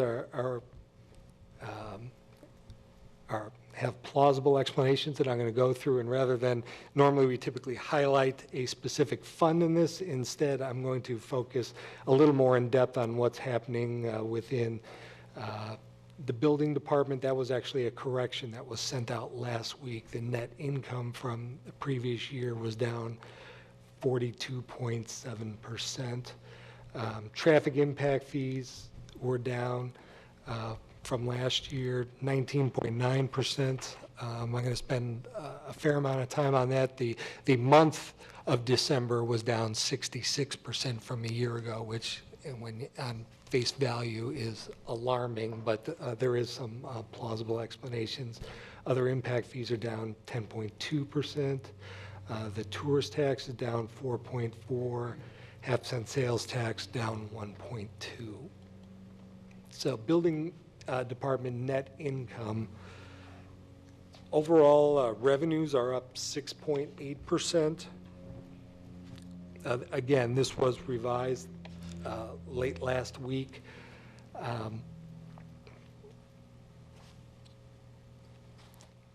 Building permit revenue remains strong, even though fees were reduced in the budget this year 5%. Again, overall revenue is up 6.8%. Salaries and benefits reflect the impact of new positions that were funded this year, obviously salary adjustments and increased health insurance costs that were all a component of the FY17 budget adoption process. The major change was in operating expenses, which are up almost $84,000 from a year ago. Again, though, a major portion of that, almost $29,000, is simply a timing issue. We pay an annual maintenance cost for the CD Plus system. It was paid in January last year. This year, it was paid in the first quarter. So you have almost $30,000 of additional expense that's front-loaded, so that will even itself out through the next quarter, because obviously that was the annual expense for the full year. Increase in the use of contract inspectors. Obviously, that's backfilling vacancies. Mr. McAdam has there's been difficulty filling building inspector positions, so we're relying on contracted services to backfill and keep the number of inspections down to a reasonable level. You also had $11,000 in general administrative charges, which are revenue to the general fund. And finally, you got one position that was approved. It was within IT, but it's actually funded through an interdepartmental charge. So you had $19,000 of additional expense showing in operating. Again, so overall it's, and some of this too, I show the dollar variance as well as the percent variance, because the percent variance is relatively large. Overall, though, the net change was about $82,000. Traffic impact fees. Again, when you see traffic impact fee revenue, you see the first yellow. The top half of that graph shows activity in the traffic impact fee fund simply for the month of December. So obviously there was a very large drop of 66.2% when compared to the previous year. And then this bottom half of the chart shows the cumulative year to date, and it's down 19.9%. Overall, the dollar variance cumulatively is down about $241,000. However, almost half of that, the third area that's highlighted in yellow, is in the interest and contributions category. You see year-to-date through December 2015, it was approximately $127,000, and this year it was only $9,000. So that makes up half of the dollar variance. And that included a bridge contribution from a developer at Vero Lago in FY 2015, and there was also a land sale that had been initially funded with traffic impact fees. This just shows a map of the impact fee benefit districts. Area 1 is in the corresponds to the northern part of the county. The central or mid-county is District 2, and District 3 is South County. And the other thing that's important to note is traffic impact fee revenue by month. This is the spread of revenues received in fiscal 2016, and you see the typical month was in the 300 to 350,000 range, and obviously December last year was an extraordinary month, and that's why you had the drop off this year. And in terms of the extraordinary impact fee activity in December 2015, within District 3, D.R. Horton paid impact fees for pulled 41 single-family residential permits in the Lexington Square development, and in District 2, Vero Beach Builders paid impact fees for 21 single-family residential permits in Vero Lago. So you had two kind of very extraordinary activities that contributed to that unusually large level of activity in December 2015. Mr. Chairman, if I might, also on the December 2015, the hospital permitted its large-scale office building, which was a large payment, a six-figure number that came in on one project. So you have those one-offs that don't happen all the time that really show a big swing in the numbers. Okay. In terms of other impact fees, they show a similar pattern where you have a reduction of approximately $71,000. Here you see the top shows the various impact fees by source. The bottom half of the chart actually shows a breakdown between residential and commercial. So residential obviously was down considerably due to that extraordinary activity, and you see commercial activity offset that somewhat. So you had about a $71,000 variance from the prior year, or 10.2%. Tourist tax revenue is down 4.4% from the prior year. Again, though, I put in the dollars to put this in perspective. You're talking about $14,000 at this point. We also have a late Easter this year compared to last year, which should bolster collections. But this is something, and we'll probably talk about this more at the TDC, and by that point we should have 1 additional month of additional postings to see how the trend pattern is moving. Obviously, we're going to monitor this closely, and the hoteliers it'll be interesting to see what their bookings are reflective, if they're consistent with what we're seeing here, or is this just a slow start to the season. Half-cent sales tax. This is an important revenue source because we use it. It's one of the prime revenue sources from the state that's used aside from ad valorem in both the general fund as well as the MSTU fund. Year-to-date collections are down $16,000 or 1.17%. Not what we would have expected at this point in time. Certainly, though, Florida law requires that you only appropriate 95 cents on the dollar with the 5% revenue reserve, so certainly the percent variance is well within that 5%, which is a good thing, and I'm happy to report, as I was awaiting my turn here, the January receipts and monthly report came in, and cumulatively, through 3 months, we will actually have, we're actually up 1.9%. So the next month of actual activity, peeking ahead a little bit, has the tide has turned somewhat from a negative variance to a positive variance, which is more akin to what we would have been expecting at this point in time. Mike, are you seeing just the 1 month difference is up 1.9%? No, it reversed the... So the whole quarter is up 1.9%? Yes. So the last month was significantly greater than last year then? Yes. Thank you. Yeah, it was up 7.4 for just the month. Yeah, so January. that is obviously a good news item. The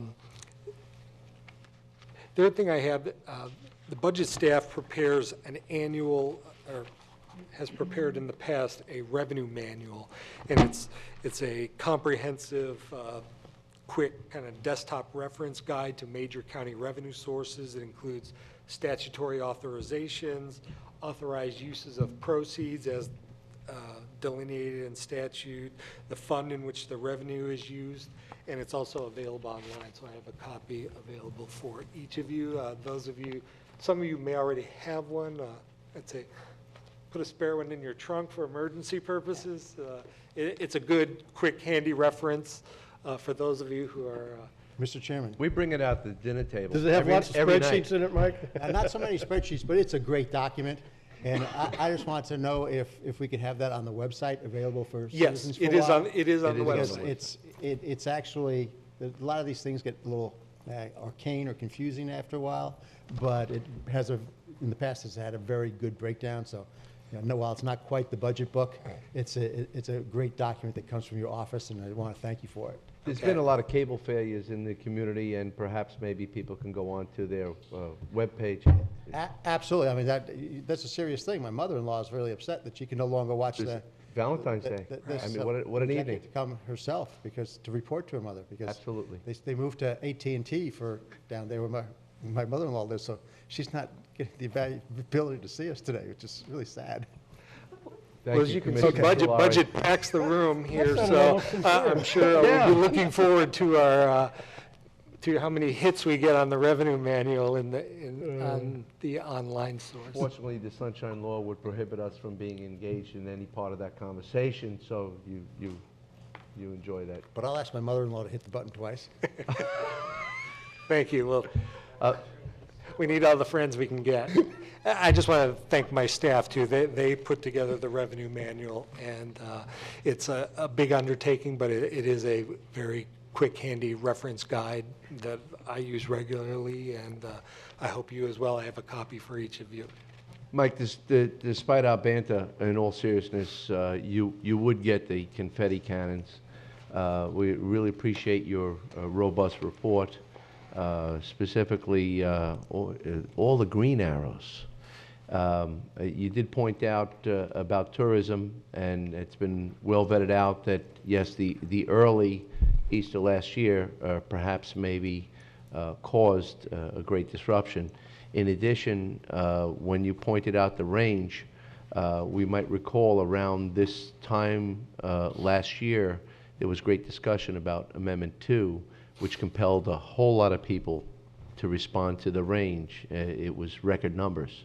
So I believe we had an anomaly, and I believe that your explanation with the new addition to the range will most certainly be an evening process. Evening, not evening. Process is the accent. We'll bring it back into true numbers, and I believe that we will be in the black. Okay. Very good. Thank you. That concludes. And my you said it report. was what, about $17,000 shortfall? Yes. Thank you. Any other questions? It's always a sign of a good job. Thank you. Thank you. And I'll leave these for each of you.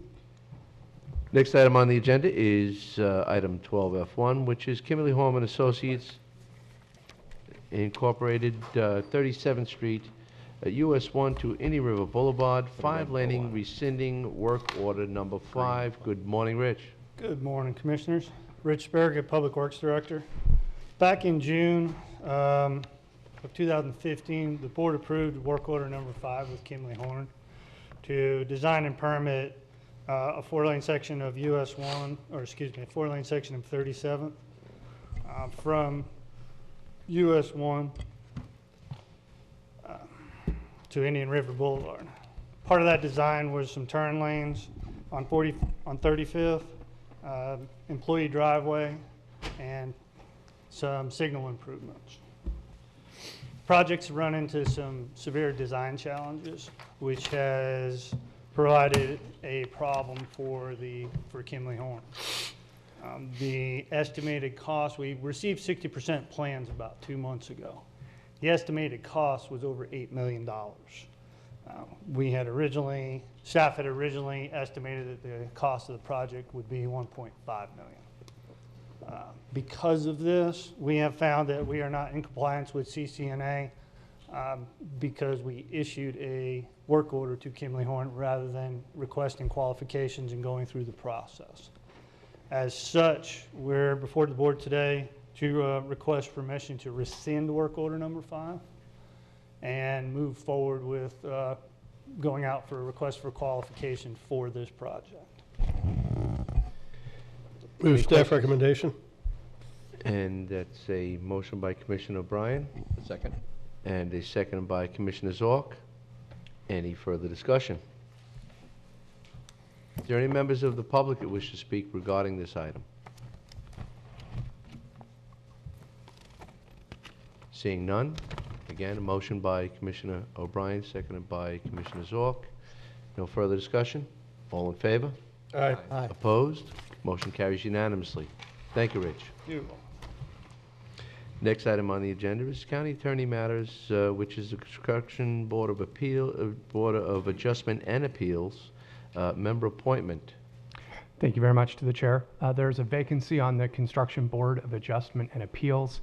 This is for the member of the board, which is a member from the general public.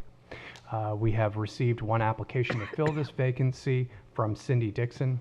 Ms. Dixon's application and her resume are attached as part of the backup materials to the agenda. County Attorney's Office simply recommends that the board review the application and the attached materials and determine whether to appoint Ms. Dixon to the Construction Board of Adjustment and Appeals. And with that, I turn it back over to the chair. Counselor, the opportunity was well posted and on the website as well? Yes, and actually it's been noted in the, I believe, the November agenda, one of our November agendas as a potential vacancy, and reiterated again at our November meeting. I mean, our January meeting. So we have ample opportunity was They've given had ample to opportunity. any applicants to come forward. Commissioners? Move to appoint Cindy Dixon to the Construction Board of Adjustment and Appeals. Second. That's a motion by Commissioner O'Brien, seconded by myself. Any further discussion with the board? And Cindy Dixon's not here. Any member of the public wishing input? Seeing none, all in favor? Aye. Opposed? Motion carries unanimously. Thank you very much. We'll send her the appropriate documentation congratulating her. The next item on the agenda is Commissioner O'Brien has minor subdivision site plan ordinance discussion. Thank you, Mr. Chairman. Just a brief review. I think it was back in '83, the county passed an ordinance that allowed a parcel a one-time split. And then subsequent to that, if the parcel needed to be split again, it would require the owners to go through the full subdivision process. And in our ordinance, going through the subdivision final plat, usually the developer is required to put in 75 to 80% of their improvements, such as water and sewer lines and electric and first several lists of paved roads and things like that, a significant investment cost, and then they would still have to bond out the remaining improvements to get the subdivision final plat. And as we're kind of coming out of the recession and there's starting to be some movement with some commercial properties, it seems like we need a little bit more flexibility to allow an owner of a property to be able to maybe split a parcel again, but at the same time, staff would like to have some clear vision of what those sites will look like after the split. And so what Stan has proposed and staff is supporting is this minor subdivision site plan where the applicant would still do a site plan and put in where there might be, where utilities might come into the properties, where there would be shared driveways or shared ingress and egress points, so that staff will have a clear vision of what those parcels will look like in the future. They'll make sure that they don't create some kind of odd stranded parcel that doesn't have access, things like that. But it would allow a property owner then to go ahead and split the parcel without having the full cost of doing the full subdivision plan and the infrastructure cost. And I think it still gives staff some good control over how the site looks, but it does provide some flexibility to the property owners so that there could be commercial activity on some of these parcels, or maybe one of the parcels, but they may not be ready to do the remainder right away. So it would provide some flexibility.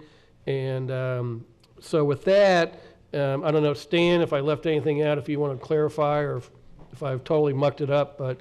No, not at all. Sounds reasonable. Again, Stan Bowling, Community Development Director.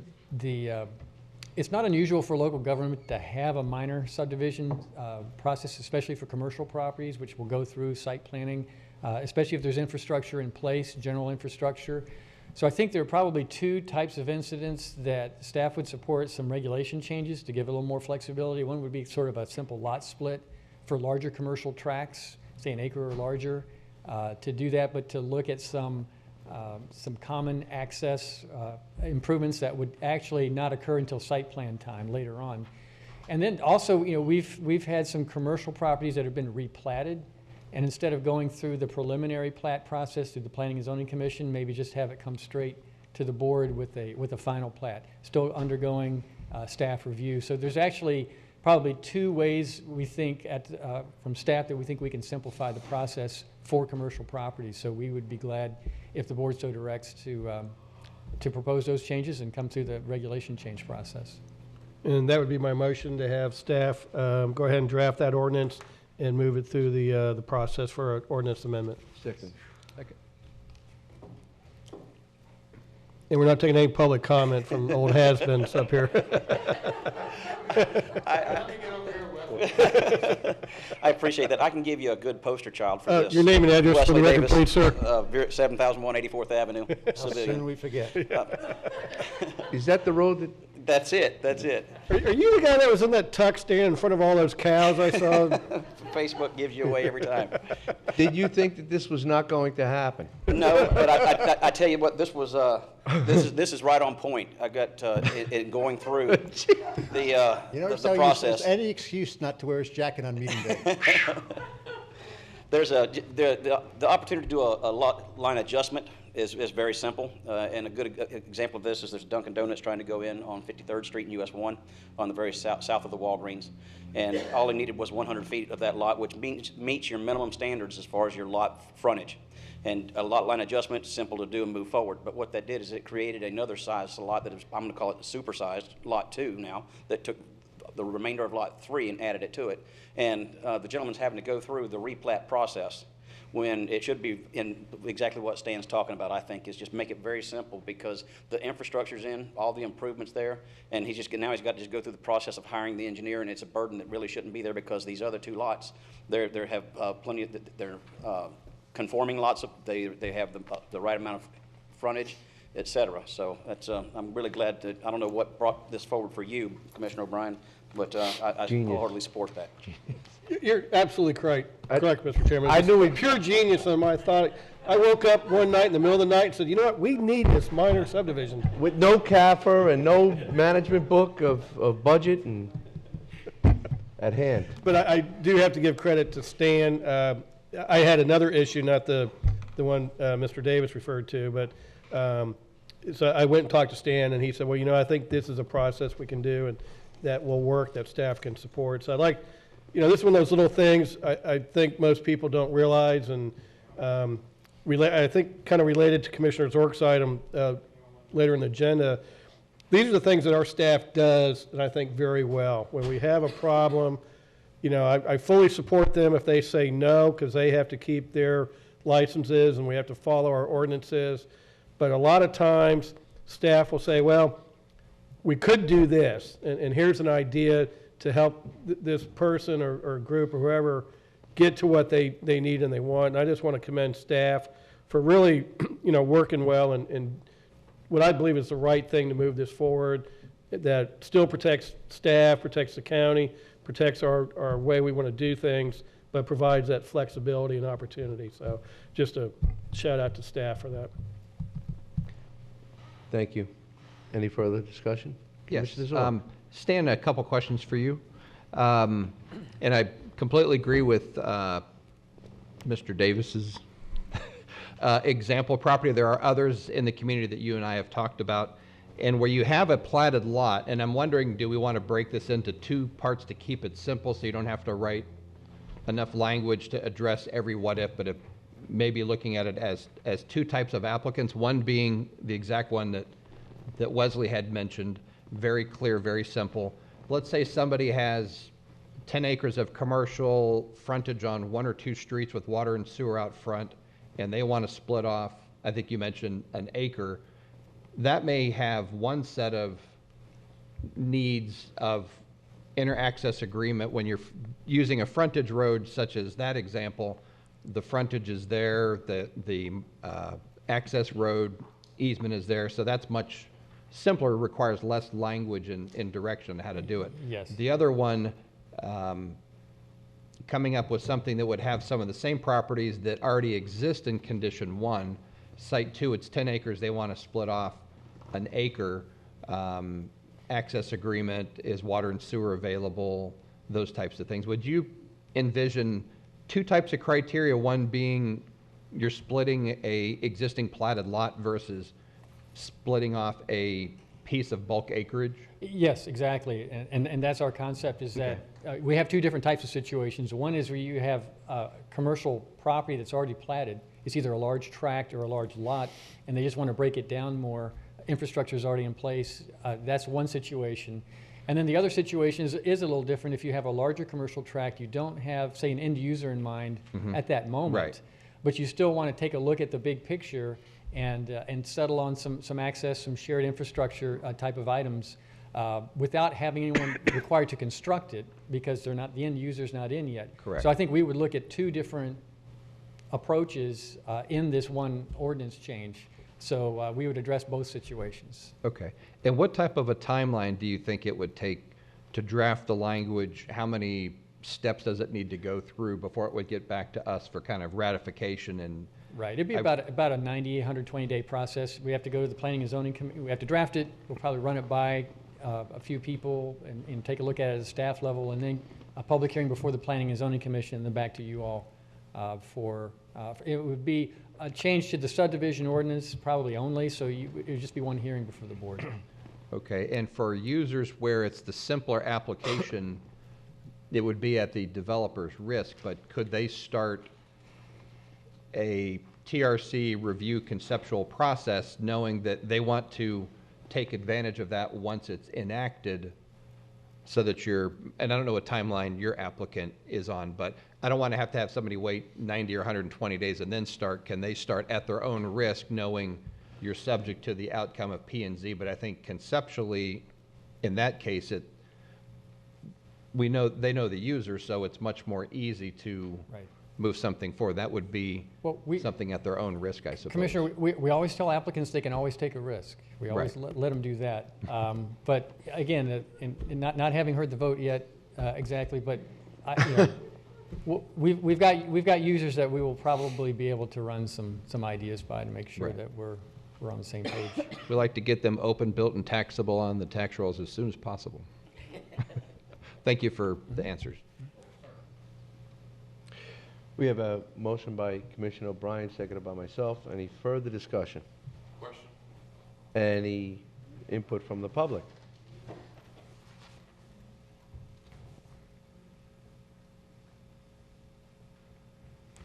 Bob Johnson, Crowwind Subdivision. I was just wondering, in this plan that Stan has been tasked to develop, is he going to be, this is obviously flexibility for Stan, so I was wondering if Stan was going to have to give up some manpower, since this is a cost savings to the county. I mean, that's why we brought this up, to make it easier for Stan's staff to do a more flexible job and not take as much time. I was just wondering if there was so many cost savings could be identified with this change. As we look at the economy and what is happening on a rather progressive rate, I believe that there will be ample opportunity for Stan's staff to continue the process and work accordingly as we go forward. Thank you. Any other further input? Seeing none, motion by Commissioner O'Brien, seconded by myself. All in favor? Aye. Aye. Opposed? Motion carries unanimously. Thank you. Next item on the agenda is Commissioner Solari has an item regarding naming the Gifford Park ball fields. Commissioner Solari. Thank you very much, Mr. Chairman. And Mr. Chairman, I actually have to thank you. It was during the campaign where a citizen from Gifford suggested the idea of naming a football field up at the Gifford complex after William Chicken Shack Wilson Jr. and Scott Chisholm, and I'd kind of forgotten about that, but a couple weeks ago when you brought up the possibility of naming a facility for Victor Hart Sr., that reminded me that I better get on the stick and bring this forward. So it's coming. Thank you very much. So the two gentlemen that are being proposed to have a football field named after them have a lifetime of helping the youth in our community, primarily in the field of athletics. They exemplify service to our community, good sportsmanship, and the need to work together to build a united community. And they've been doing that for 30 or 40 years. There's a biography that I gave the commissioners, and I just want to read one paragraph from Coach Wilson's to give you, the audience, an idea of the scope of what he's done. Coach Wilson is the recipient of numerous awards and honors. He was named Teacher of the Year in 1992, received 15 Track and Field Coach of the Year awards, 13 track conference championships, 22 district track championships, 7 regional championships, 2 state track championships, and he was included in the FAMU Sports Hall of Fame in 1984, the Florida Track Hall of Fame in 1994, and the FACA Hall of Fame in 1995, and the FHSAA Hall of Fame 2001. And those are just the championships he's gotten. More importantly, he had a profound and positive influence on all the youth that were in all those championship teams. Scott Chisholm, the joint name holder if this gets through. Important to know that in 1974, when Coach Billy Wilson was trying to get youth baseball established in Gifford, Scott gave the coach all the equipment needed for the leagues. Later, he again worked with Coach Wilson to help get youth football established. And at the core of Scott Chisholm's service to our community is an appreciation of the education he received in Vero, where he was a star football player and All-State 3 years running. And that his performance on the Vero football squad led to his scholarship and education, which he received at Southern Miss. So he credited the community of Vero Beach for providing his education and success, and has been giving back since that time. He's literally helped thousands of children realize their athletic dreams with advice in the store, advice on the field, and by sponsoring hundreds of teams in almost all the leagues in the community, and basically getting the reputation of being the go-to person when a team was being formed for a league and they didn't find a sponsor. He would often sponsor those teams. So the proposal is going to be to name the football field at Gifford for basically the Wilson Chisholm Field, but I do believe there are some people in the audience who might want to speak on this. Well, if that was your motion, I would like to have the opportunity to second it and have further discussion. But before we do that, is there anybody in the audience who would like to speak regarding this topic? Good morning, Tony Brown. Good morning, Commissioners. Anthony Brown, 4159 57th Court, Vero Beach, Florida. Commissioner Solari, thank you. And Commissioners, thank you, and I'm honored that you would even consider this. I want to tell you about 2 men, 2 great men. We often have men in our community that go quietly into the night, that do things, and we don't even acknowledge it, know about it, adhere to it. There are a lot of them out there, but these 2 are special. 2 others that creeps into my mind is Commissioner Carolyn Eggett and Victor Hart Sr. They went quietly and did their thing. They did not want acclimates. They did not want to be honored. Scott Chisholm and William Wilson don't want it either. But I'm somewhat of a little pushy, and I felt that it would be remiss if I did not afford these guys the opportunity to be acknowledged for what they've done for me. I met Coach Wilson, I was 12 years old, and he instilled some traits in me. He made us all leaders. If you was on the football team, you had to be a part of this, part of that. He came here at Gifford High School. He established some things in us that we took on.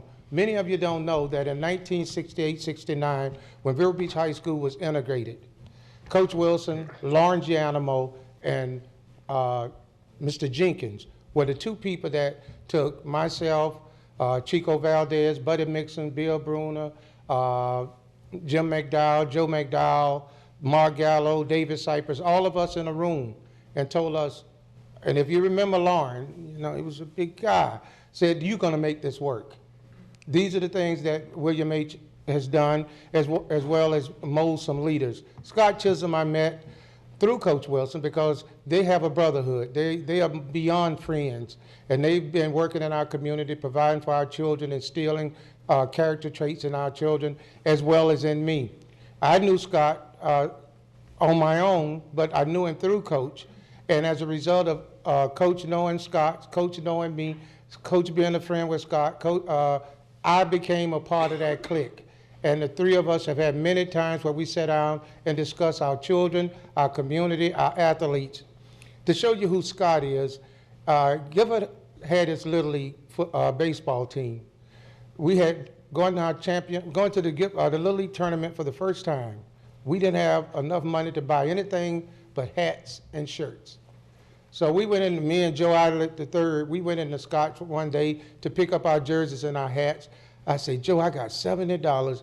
We need some pants, we need socks, we need belts. I said, if I spend this money, my wife gonna kill me. Scott said, get what you need.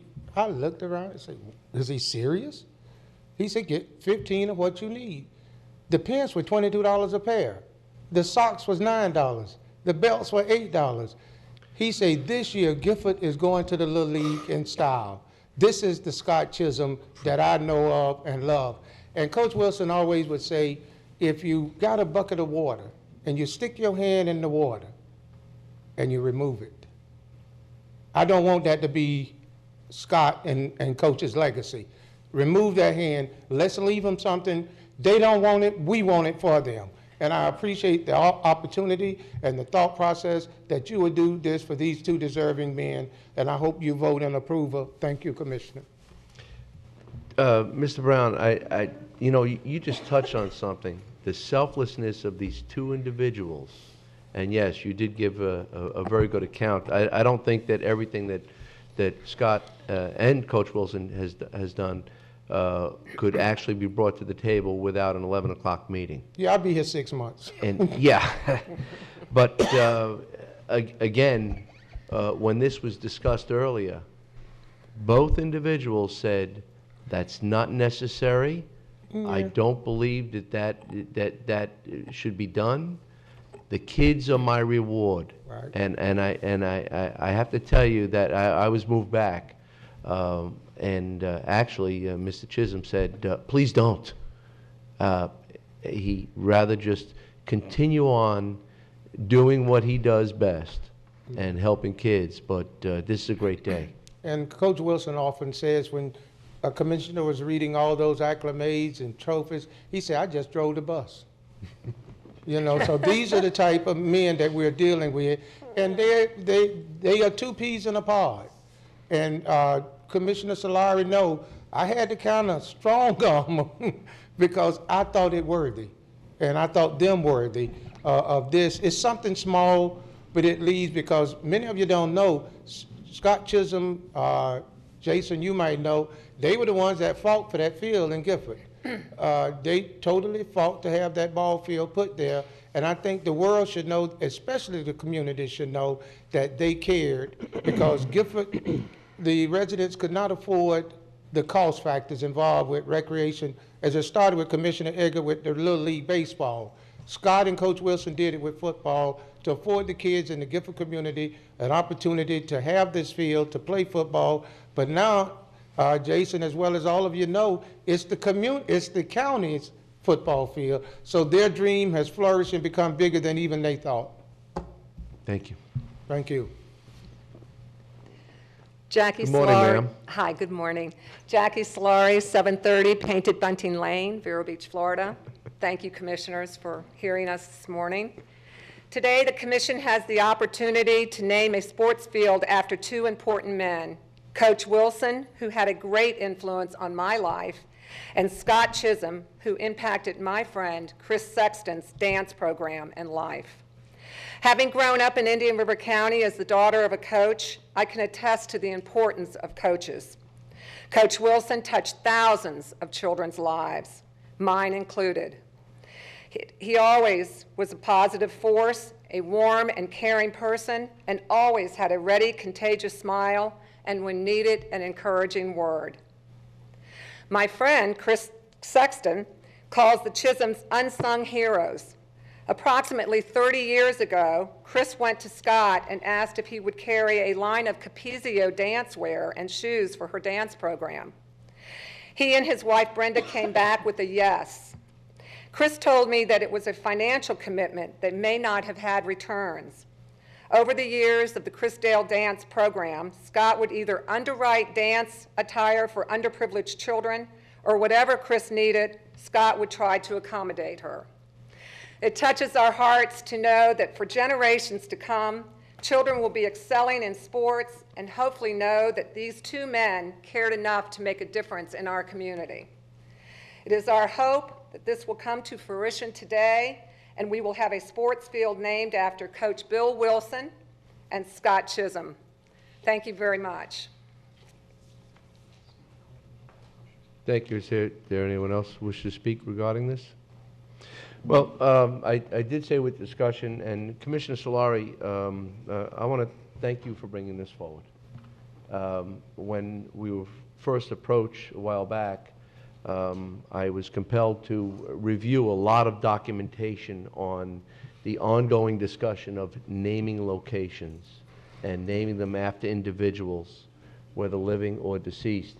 And it was about the doer good deeds and accomplishments, and we discussed about elected officials and individuals who had been born and raised in the community. And the background is quite extensive. It's a couple inches thick, and we reviewed a lot of documentation that had gone through the attorney's office and here at the meetings. And with that, I did have some.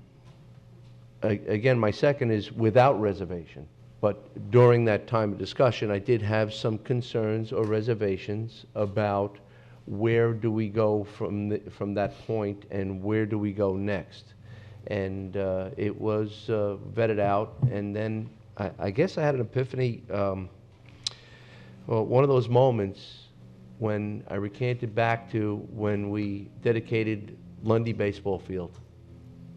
And I remember the response, the overwhelming, sincere appreciation that we gave an individual who had done so much, and he lived to see the day of the plaque being mounted on the field in which many have been driven to.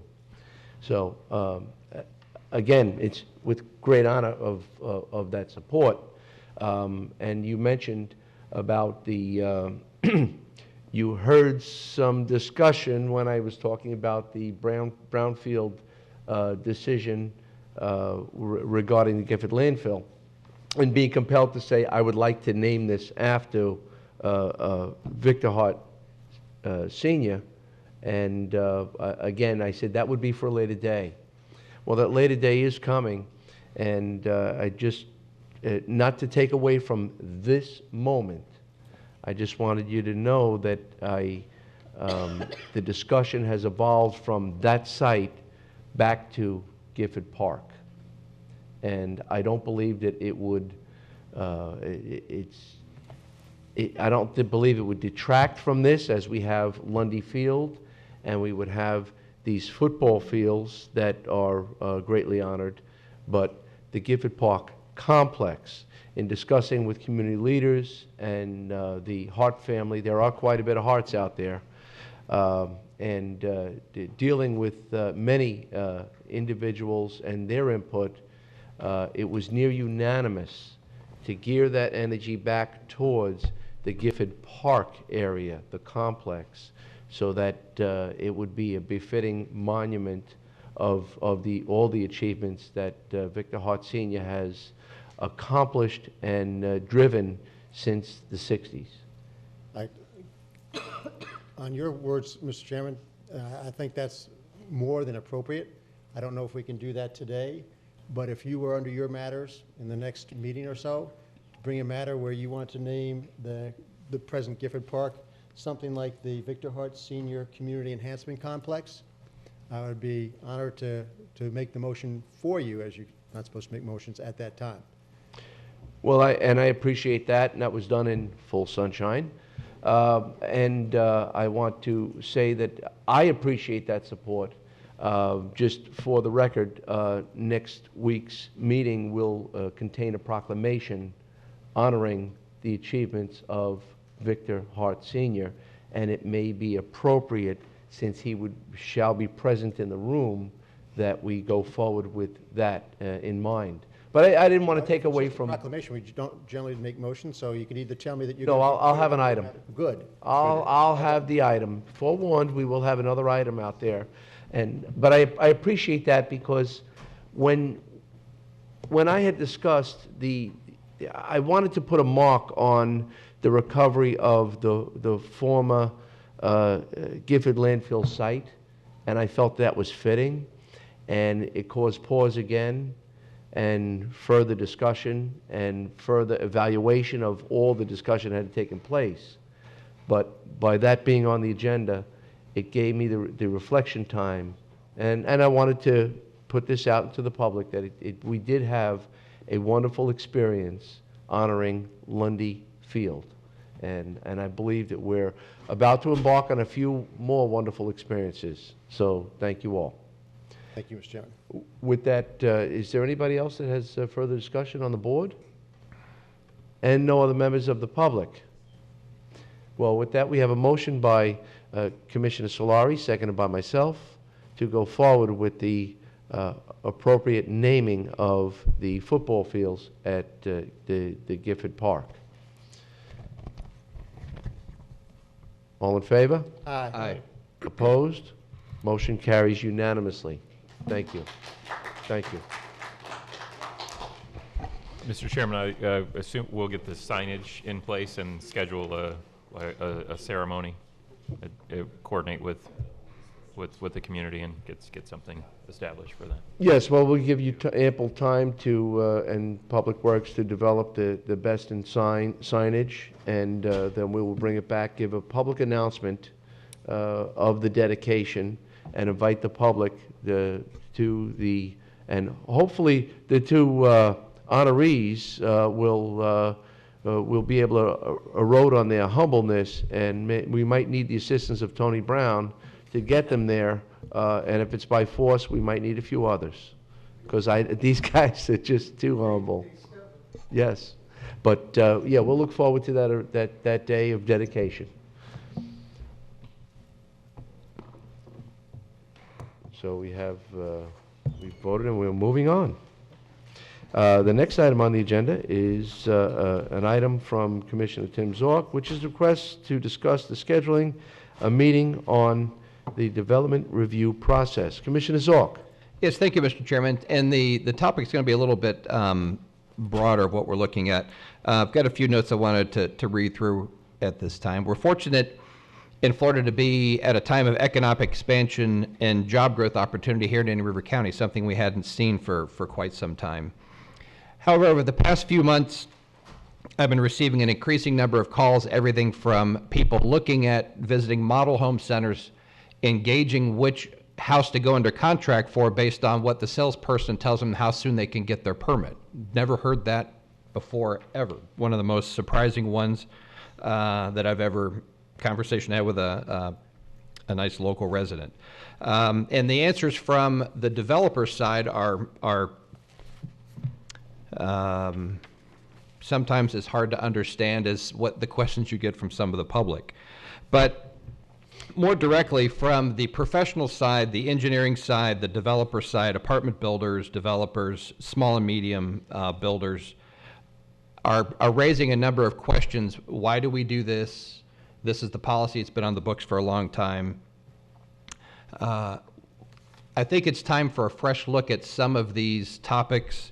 And they also, in fairness, in sharing some of the complaints that I've had, involve coordination between the city of Vero Beach and the county. Not that we're not communicating, but sometimes they don't know when the county needs to be communicated certain information.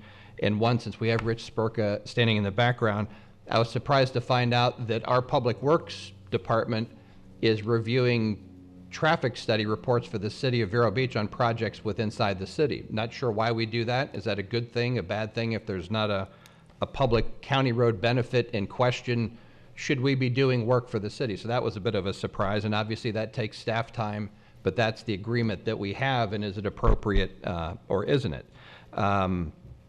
Yesterday I spent a good portion of the day trying to work through an issue that involved city planning, county building, county fire, and trying to get a multi-million-dollar project underway that has crews from out of town housed, ready to put the shovel in the ground.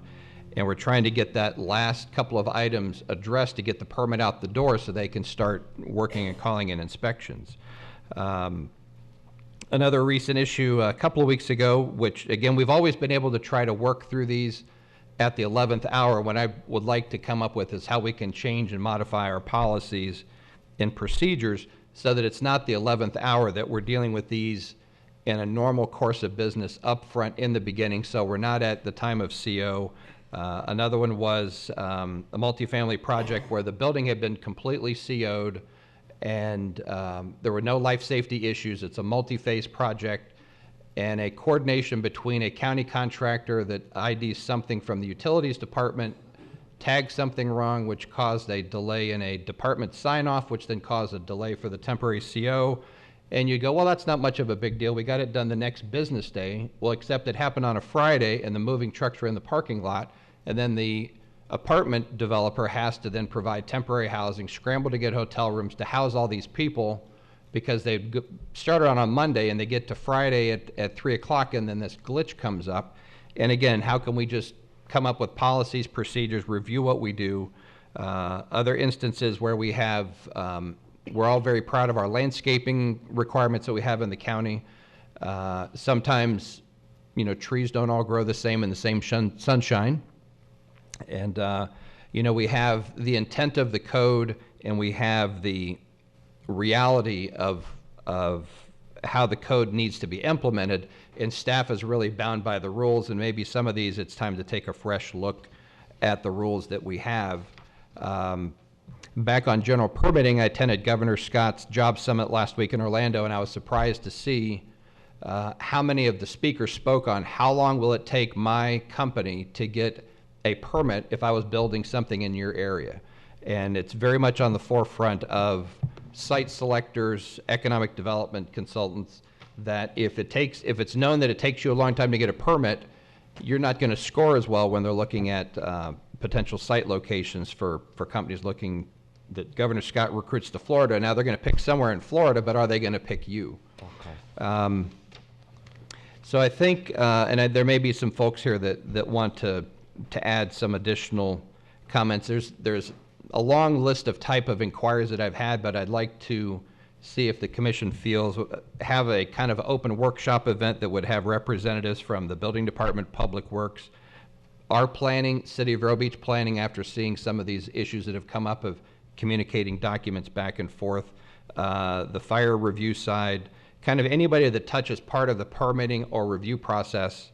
And we would break it into a number of topics that would deal with, okay, now that you've got your permit, how does that work? And then if it's a commercial project, those types of permits, land development permits, and trying to come up maybe with keeping it simple to a 4-topic agenda with representatives from county government side on those, and then it would be open to the public, engineering professionals, property owners, developers, anybody that is involved in this process on a day-to-day basis. And with that, Mr. Chairman, my recommendation, or what I would be asking for after I hear other comments from my fellow commissioners, is to host a workshop that we would hold over in Building B in the near future to kind of flush out the concerns of the industry and see, is there policies, changes, communication standards. You know, if somebody calls your office, you know, and leaves you a message that they have an inquiry about an email that you sent them, that staff calls back within a certain time frame. And these are guidelines, I think, that might help make things just move along quicker in the process. And that's where I'm at, and happy to answer questions from others or hear from anybody else that has any questions. Commissioner Solari. Thank you very much. So if I just want to make sure I understand you right. So this is basically just a one-day workshop? Probably an afternoon, a 1 to 4, something like that. And that, just be careful. I mean, building B may not be big enough, so we'll hold this building. Correct. This one too. I mean, I'm hoping that.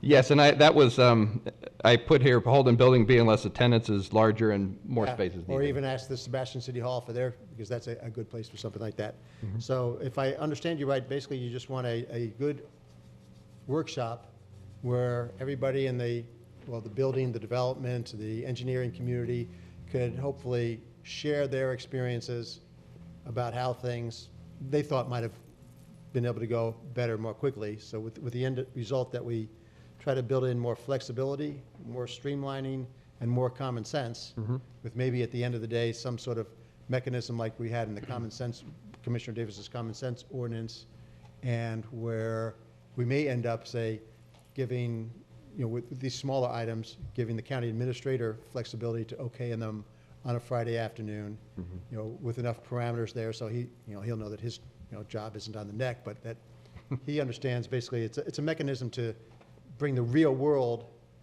reality into the necessary regulations that we have. Correct. And if that's if my understanding is correct, I'd be happy to second your motion. Thank you. Commissioner O'Brien. Thank you, Mr. Chairman. Commissioner Zork, I forget when it was sometime in my first term, maybe in '08. But I kind of headed up an ad hoc committee doing a kind of pretty much the exact same thing. I think Mr. Meckling was part of that back then, and Bruce Barquette from the attorney side and other builders and stuff. And it was a good exercise. I think it's good that we do take a look at these things periodically, and we took the suggestions and worked with staff, and then came back to the board and implemented a lot of changes that helped. So I think it's a very good idea to do this again. So I fully support, going through the exercise of reviewing everything.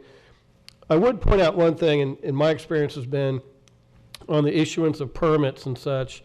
I've gotten a lot of calls. People say, hey, my engineer, my architect, my somebody says, the permit's been in the county for 8 weeks now, and what's going on? And not that the county doesn't make mistakes, but I've found about 8 out of 10 of those times, I'll ask, back then it was Bob Keating, and now I ask Stan, to do a forensic timeline of that permit. And 8 out of 10 times, it usually comes back that, no, we responded, and it's back on the engineer's desk, it's back on the architect's desk, and they just got busy, and so when the owner or developer called, we're the easy scapegoat. Oh yeah, the county's sitting on it, and so prior to your workshop, what I would recommend, if you have some specific examples of that or calls you've received lately, I would get those to Stan and ask him to do the forensic timeline, so that when we do have that workshop, we can look at this and say, you know what, the technical review committee provided comments within 3 days. We didn't get the resubmittal back for 3 weeks. We got the resubmittal back. We turned that around in 7 days, and now it's been 2 months. We haven't heard back. I mean, that's kind of a typical process, and so I think a lot of cases, and again, I'm not saying the county's perfect, but I think a lot of those cases we have replied in a very timely manner, and it's just sitting on somebody else's desk that's out of our control. And so I would get Stan your examples and make sure that we have that timeline so we can really see where is the hole in the process, that, are we really dropping it, or, is it sitting on the engineer's desk for? Right, and I agree. And even to go one step further, I've had people inquire about a permit status that they say the builder's been telling him it's been in for 2 months, and it was never even submitted. Yeah, I got one of those too. It might be the same one. This will be a two-way street. It will also let the users of the government services know what their obligation is. We also had one, a fairly large commercial project, out-of-state architect, and it got down to they're ready to issue the permit, but this one item, and I pulled the file and found that comment was on the first, second, and third request back on the plan review to the architect, and he just didn't pick it up all 3 times. That side falls on the other. So this will be a two-way street, I think, learning for both sides, and I do have one forensic timeline in on one permit currently, and those are great examples to look at. Where's the hiccup, where's the communication, where did it drop off, and those things. But great comments, thank you. Yeah, and just if I might add, I will admit, I think the fire plan review folks are pretty overwhelmed, and just a plug, Jason, going into the next budget year, we may need to look at an additional staff there, because I know those guys, between more and more inspections they have to do than try to review the plans, it might be we need to add some help there, but just, I'm throwing that out now just for thought process. Right. And I believe we have 4 staff members there that are Yeah, working Right, every day, going out to the field and hitting the sites, and there's a lot of review. And that's a good point, Mr. Chairman. There, we cut back during the downturn significantly. We cut back in all of our areas, and where we may need to staff some things up. There's some places where we have vacancies where we're trying to staff those up, like the building department, and so we're trying to work with that, and our folks are busy, just like the people putting the permits in. They're busy. We're also busy. There is some legislation that I hear is making its way through Tallahassee to help out with the building inspector situation. Hopefully that'll make it a little easier there. I would encourage that we set it up in a meeting format as opposed to a workshop. I think it'd be good to have, we need to be able to have folks speak freely and talk through various issues and talk about issues that we're having and potential solutions. So staff is always looking for ways to be more efficient and not be bureaucratic and look at reducing regulations. I will caution, I think some of these regulations, if we're concerned about the 4-inch diameter breast height tree, rather than having staff in a subjective situation, look at changing the regulation.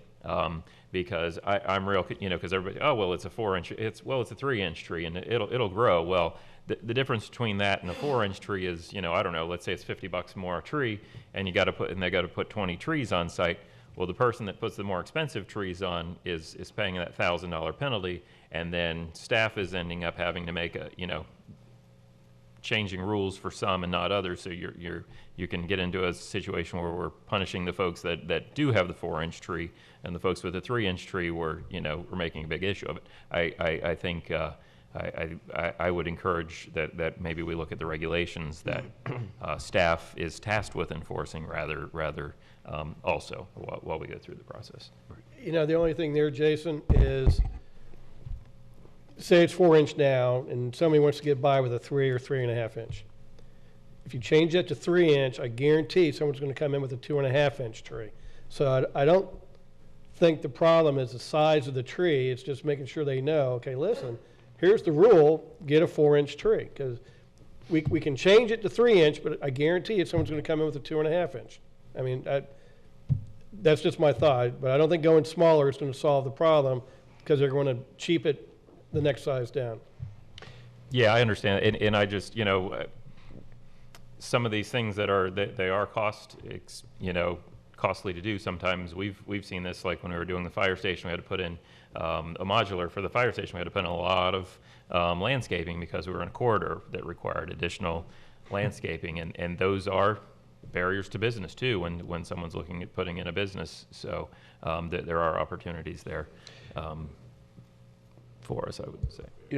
Commissioner Bryan, you mentioned earlier about the state requirements that our staff has to be compelled by, and they have to maintain their licensure.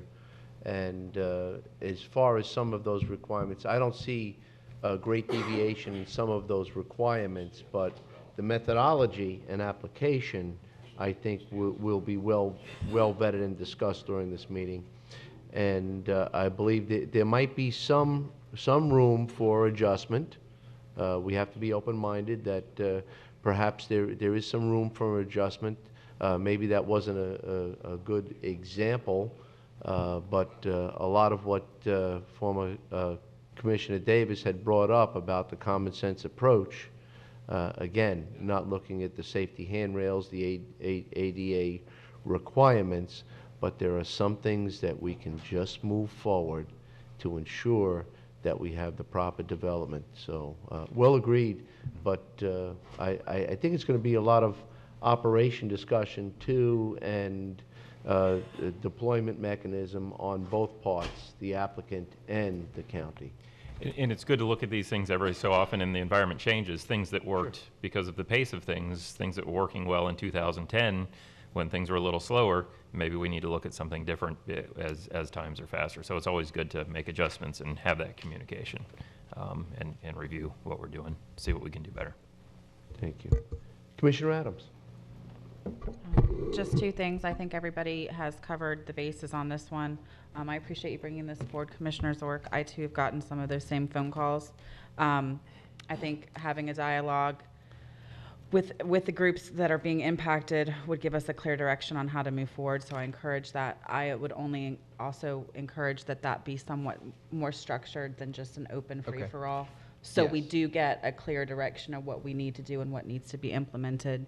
And I think at the end of the day, you know, our goal is to create a system that everybody knows what they're getting, in a process that everybody understands before they get into it, that's user-friendly, and that is helpful to the community. I don't think, and I think there's always room for improvement there. So I appreciate you bringing this forward. And it's not anticipated to limit any one segment of the process to the table, correct? Anybody, and leave this Mr. Johnson, I would hope, would be there as a member of the public. probably will. Chairman? Yes. May I ask Commissioner Zork for clarification? Jason said he wanted it to be a meeting, that might be better as opposed to a workshop. I didn't think you meant actually a commission workshop. I thought you just meant to workshop it with the public, so. Correct. That's how I understood it, so that it's not a sunshine, publicly noticed, blah, blah, blah. You'll be basically chairing a meeting with the public, so you'll be responsible for addressing Commissioner Adams' concerns to make sure there's some order and form to it. So that was what I understood, so. It can have an agenda, you know, once we pick, and I think Yeah, what if this. absolutely. You're going to form an agenda, give it some structure And based on the the date. comments you've gotten, and we'll get before the time. I'm good with leaving that in your hands. Okay. And that's the manner in which I can support it. And again, as cited earlier, we have had a few review meetings, and I believe that there was a strong political aroma about the input. It was all of us, and I believe that there might have been some discussion that was downplayed or not fully vetted out because of the type of structure of the meeting. And I do have a little bit of concern about political input as opposed to grassroots, where the rubber hits the road, where are the challenge, where is the solution, and how can we get it accomplished to make this thing roll faster and efficient while we still maintain the public safety values associated with regulation and permitting. So, look forward to it. Great. Is there any member of the public that wishes to have input? Good morning, almost afternoon. Chuck Meckling, 5215 Trade Winds. I support what is being discussed today very much. To Mr. O'Brien's point of view, there's not a clear-cut formula for upsizing trees in littoral zones. And so with one of our communities, we want to put bigger trees in, and I'll say the staff's been working with us. Stephen Hitt's been great to work with over there, and it's something that's not etched in stone, so it becomes more of a open issue, and I think clarity to rules does help give direction. You know, one of our other communities, we've been working through a few issues, and Public Works Director's been great to work with, and I understand he's a busy guy, so he can't just drop what he's doing to chat with me about trying to get to the end of some of these things. And even I recently became aware of, and I was surprised that I didn't have an awareness of this, was that there's a process to do a conditional certification for a community with 90 days to resolve some non-life safety issues, such as the planting of some trees and things of this nature, because we haven't decided on how we go through the process of upsizing. Because again, as Jason said, if it was only a $50 swing from a 3 to a 4-inch tree, but it's about a $150 swing from a 3 to a 4-inch tree. And there becomes the crutch in this, that if you want to do bigger trees, how does staff work with you to decrease the number of units that go in when you're upsizing things? Because I think that when you put landscape plans in, what our community likes to see is a variety, not all one size, because that gives it more of a natural look, and that's the sort of process that we like to get involved with because it leaves a mark on the community. But I very much applaud bringing this forward and look forward to being a part of it. Thank you. Thank you. Anyone else wishing to speak? Robert Votaw, 1025 33rd Avenue Southwest. I've been working with Chuck for quite a while, and I'm the numbers guy behind a lot of this, and so having Mr. Zork present this is absolutely wonderful because everything that gets done with staff, the time frames, all cost money, and time is money, and staff is definitely, you know, working to a full capacity.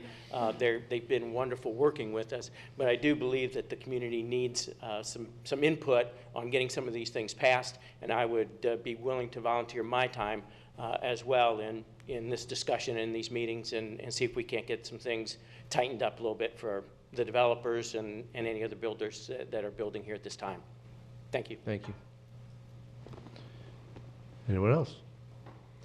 Commissioner Zork, do you have the particulars in mind, or we're still working on that? I think at next week, we'll bring back the date and the time frame to at least set that in so we have space on hold that's on a date that's available. And then I'm guessing we're looking at anywhere from 3 to 4 weeks out. It's not a next week type of thing. And over that time, formulate the agenda topics that would be addressed and by department, so we get some meaningful comments back on the issue that is causing the concern, so that staff can then bring back answers to these questions after they're flushed out in the meeting. Thank you. And bring some type of report format back to the commission. Thank you. Anything else? So we have a motion by Commission. Come on up. I did invite him. Gave you a couple of shots, Mr. Johnson, but come on down. Bob Johnson, Carl Wynn. I think that if you're not careful on how this meeting's conducted, it could be a developer-oriented meeting that's going to bash the progress that the county's made over the many years of history. And a lot of those ordinances and things that we've developed over the years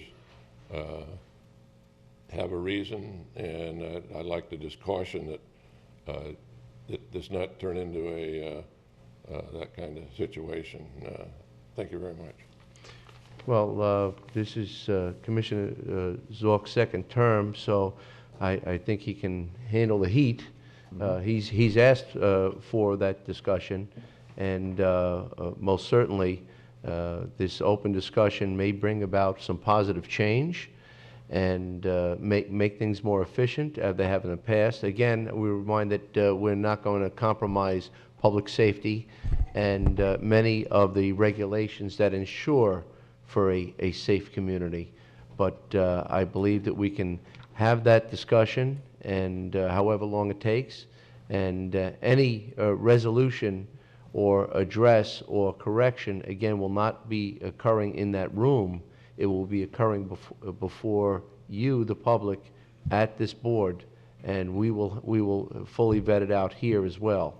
So there'll be a time and opportunity for everyone to be able to see and understand what has been discussed and what corrective action for policy that we'll legislate by this board. And Mr. Chairman, I have never known the Community Development Department to simply roll over on what they consider to be necessary regulation. So I think the public is going to be well protected. Yes, I don't believe that Mr. Johnson heard or knows the lineup that will be present in the room. It's a formidable... As a matter of fact, I think the Community Development Department will still have the home field advantage. And as long as Commissioner Zork just sticks with per acre parcels, he'll be fine. She's got to start warming up for that, Commissioner Adams. Per parcel acre. I don't know. We may look for another change this year. Oh, that wouldn't be fair. You got to get it right before you hand over the torch. Just looking forward to the future. Any further discussion? Just to put another burden on your shoulder. Any further discussion? All in favor? Aye. Opposed? Motion carries unanimously. Thank you all. Mr. Chairman, while we're still under Commissioners' matters, if I could just update the board on something that came up late Friday, if you don't mind. Sure. The FAC Executive Legislative Committee had a conference call, and a proposed bill was mentioned. I don't have all the details, but hopefully next week I'll get a full briefing for you, or have Kate do it. But apparently, as you know now, under our home rule authority, we can pass an ordinance to do anything we want as long as it's not illegal or specifically prohibited by the state. This proposed ordinance will say we can't do that, and the only ordinance we can pass is one that the state specifically allows us to do. And it's a very, in my mind, a very huge threat to our home rule authority, and that's kind of all I heard about it real quick. But for next week, I will bring back a full summary for the board, but I just want to pass that on so you all are aware that it sounds like there's a major attack on our home rule authority. Yeah, and thank you for discussing that so the public is aware that our legal counsel, Kate Kottner, is very much on the legislative actions, and I believe we would anticipate that she would be bringing something back next week as well to update us as we asked, as things change and something is going to alter the amount of effort and energy that we have to send up to Tallahassee to ensure many of these legislative acts, specifically home rule, which that's very unfortunate that they're even thinking of the possibility, but we'll leave that for next week. But thank you. And the next item, the final item. Staff recommendation. Second. Nope. We'll give that to Commissioner Adams. That's, I need to read into the record there. There's a business agreement amendment for Per Se Technology Services Incorporated, PST, a McKesson company, for collection of public emergency medical transportation supplemental Medicaid fees. Motion by Commissioner Solari, seconded by Commissioner Adams. Any further discussion? Any input? All in favor? Aye. Opposed? Motion carries unanimously. Well, happy St. Valentine's Day. This meeting is adjourned.